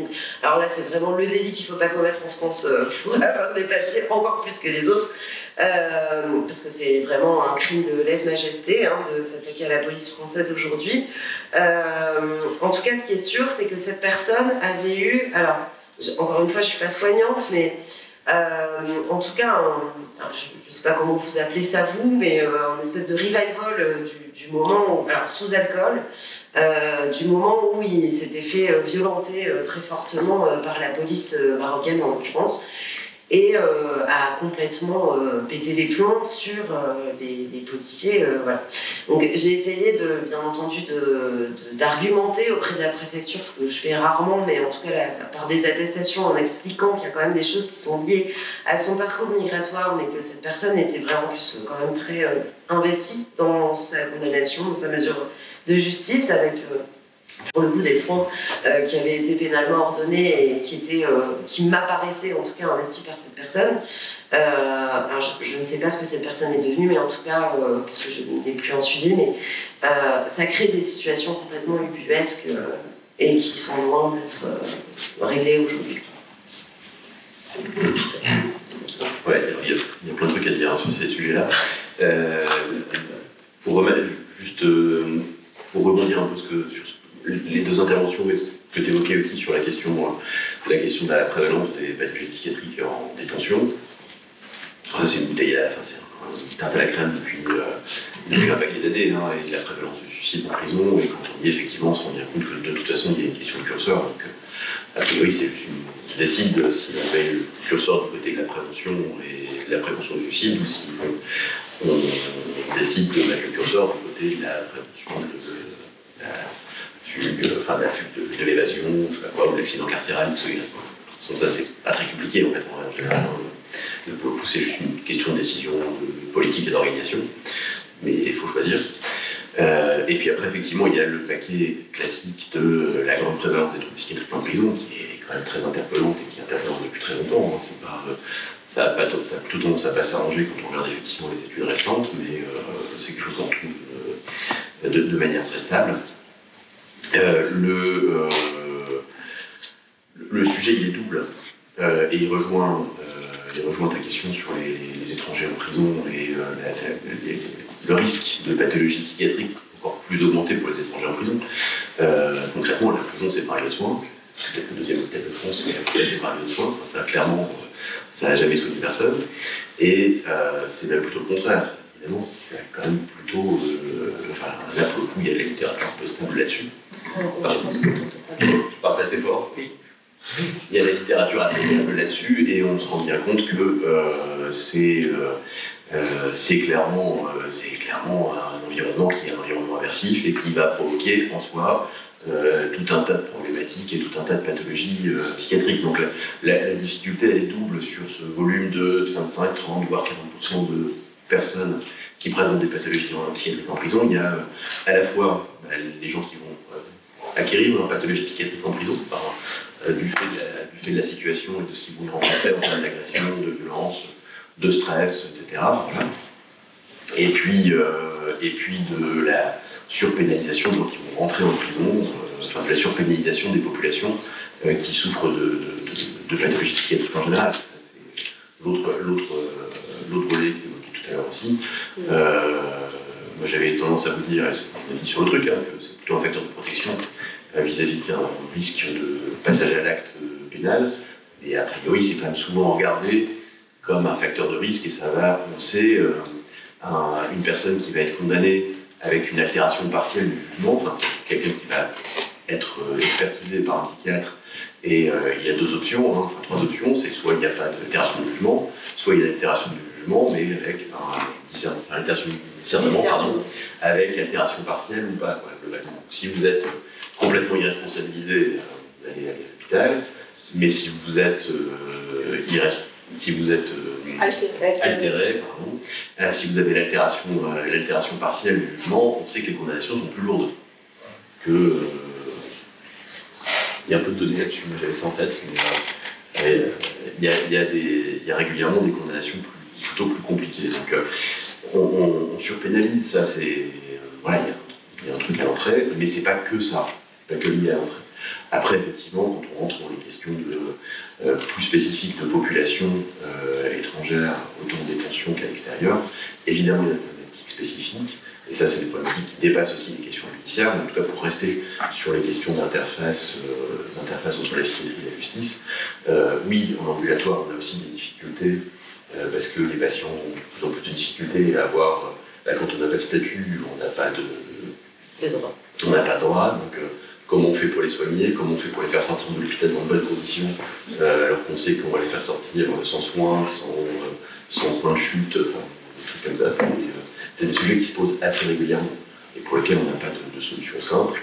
Et après, dernier point, c'est vrai que sur la question des parcours migratoires, ça c'est quelque chose de relativement récent, en tout cas qui est très très aigu depuis quelques années, où on rencontre des gens qui ont des parcours migratoires apocalyptiques, où ils ont transité par tout un tas de pays à plein d'endroits différents, où quelquefois il leur est arrivé des trucs abominables à répétition dans tous les endroits qu'ils ont pu traverser, et on les récupère aujourd'hui à la rue avec des situations de psychotrauma graves, complexes, qui sont très compliquées à prendre en charge, juste du point de vue clinique, mais aussi parce qu'il n'y a pas d'environnement de support social ou administratif un peu propre de tous deux.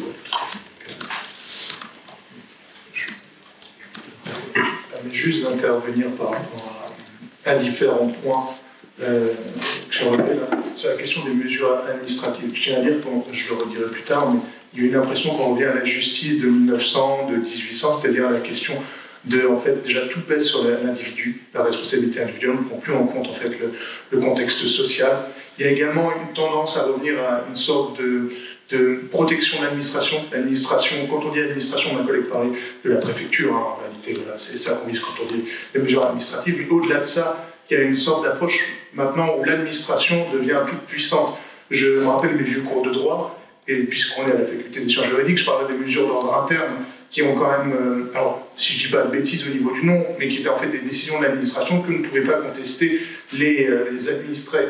Il y a cette impression, on revient un peu à ça, c'est-à-dire qu'il est extrêmement compliqué de contester les décisions de l'administration, notamment par exemple les décisions d'obligation de quitter le territoire français, parce que en fait, on est passé dans les faits, il n'y a pas le temps de les contester.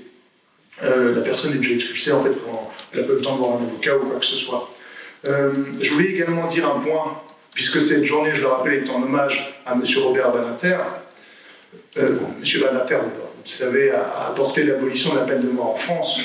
Mais je vais vous dire quelque chose en secret, c'est que la justice, elle tue encore, elle tue en secret. C'est-à-dire que les personnes qu'on incarcère, alors pas tous, mais il y en a beaucoup qui sont désocialisés, qui n'ont pas, alors pas ou peu de suivi de soins, parce qu'il faut voir aussi, c'est aussi l'objet de la présence de Maxime, mais l'état des soins, etc. Et au bout d'un moment, en fait, les personnes, quand elles sont incarcérées, il y en a un taux de suicide énorme.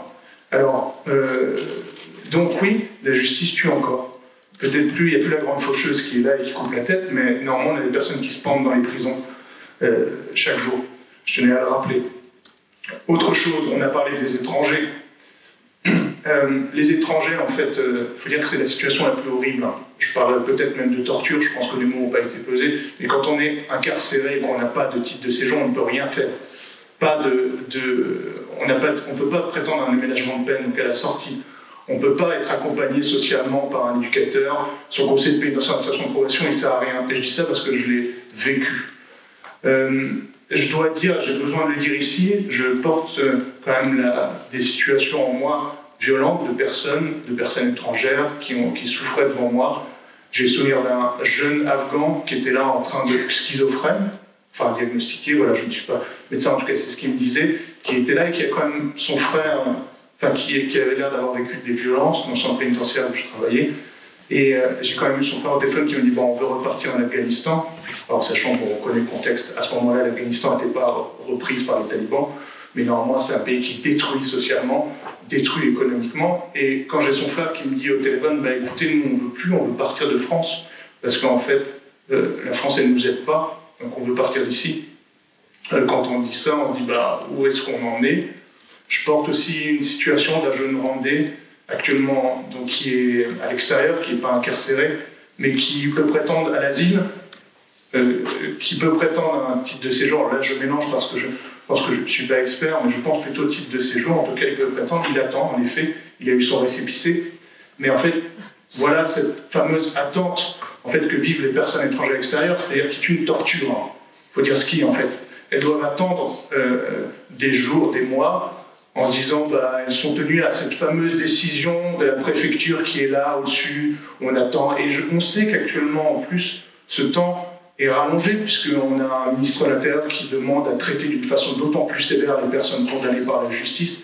Alors vous voyez, quand on parle de réinsertion et qu'on traite aussi mal les gens, enfin, comment voulez-vous les aider? Comment voulez-vous travailler avec eux pour leur dire bah, écoutez, il y a un avenir, il y a un peu, vous pouvez essayer de respecter. Enfin, respecter un peu plus les lois de ce pays. Et en fait, quand on constate que les lois les maltraitent, enfin, il y a une légère dissociation cognitive là, dans l'histoire. Voilà ce que je voulais vous dire de ma part. Merci.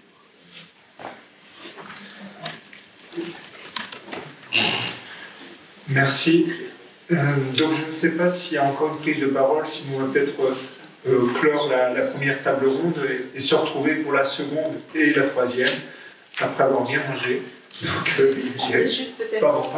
je voudrais juste préciser une chose par rapport à ce que disait Oriane, c'est ça, sur le judiciaire et l'administratif. Effectivement, c'est vrai, même quand un tribunal administratif annule un OQTF, il y a un nouvel OQTF qui est pris aussitôt après. Et ce n'est pas vrai seulement pour les expulsions de personnes en situation irrégulière, c'est aussi vrai dans le champ public beaucoup plus vaste, pour notamment à Toulouse, par exemple. Il y a eu plusieurs réunions qui ont été organisées pour évoquer le conflit israélo-palestinien. la préfecture a annulé ce rassemblement.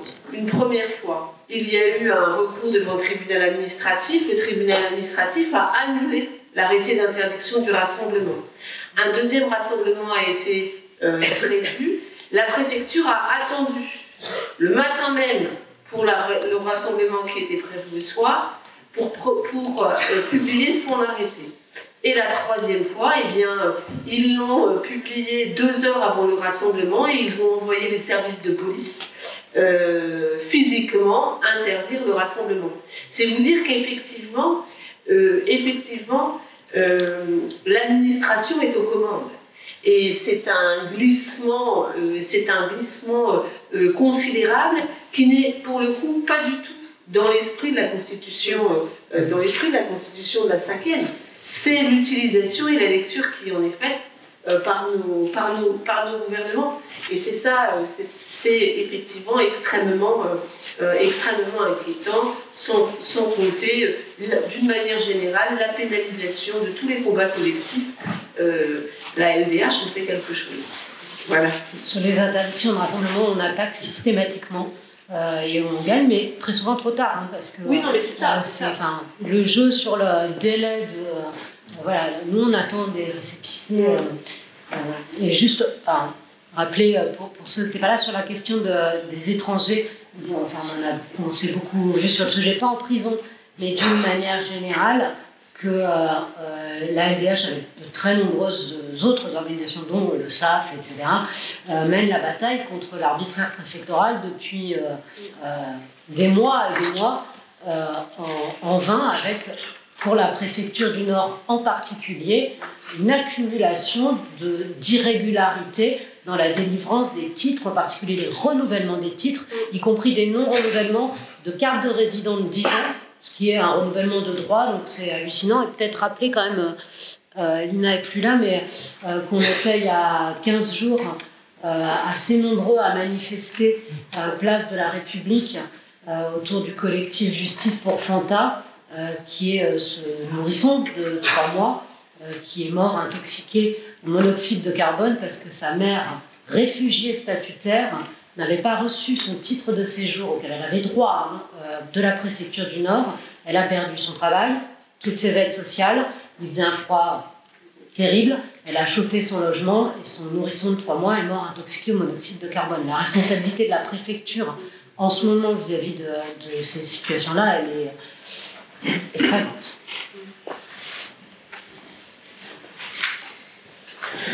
Merci. Je propose de clore cette table ronde s'il n'y a pas d'autres prises de parole pour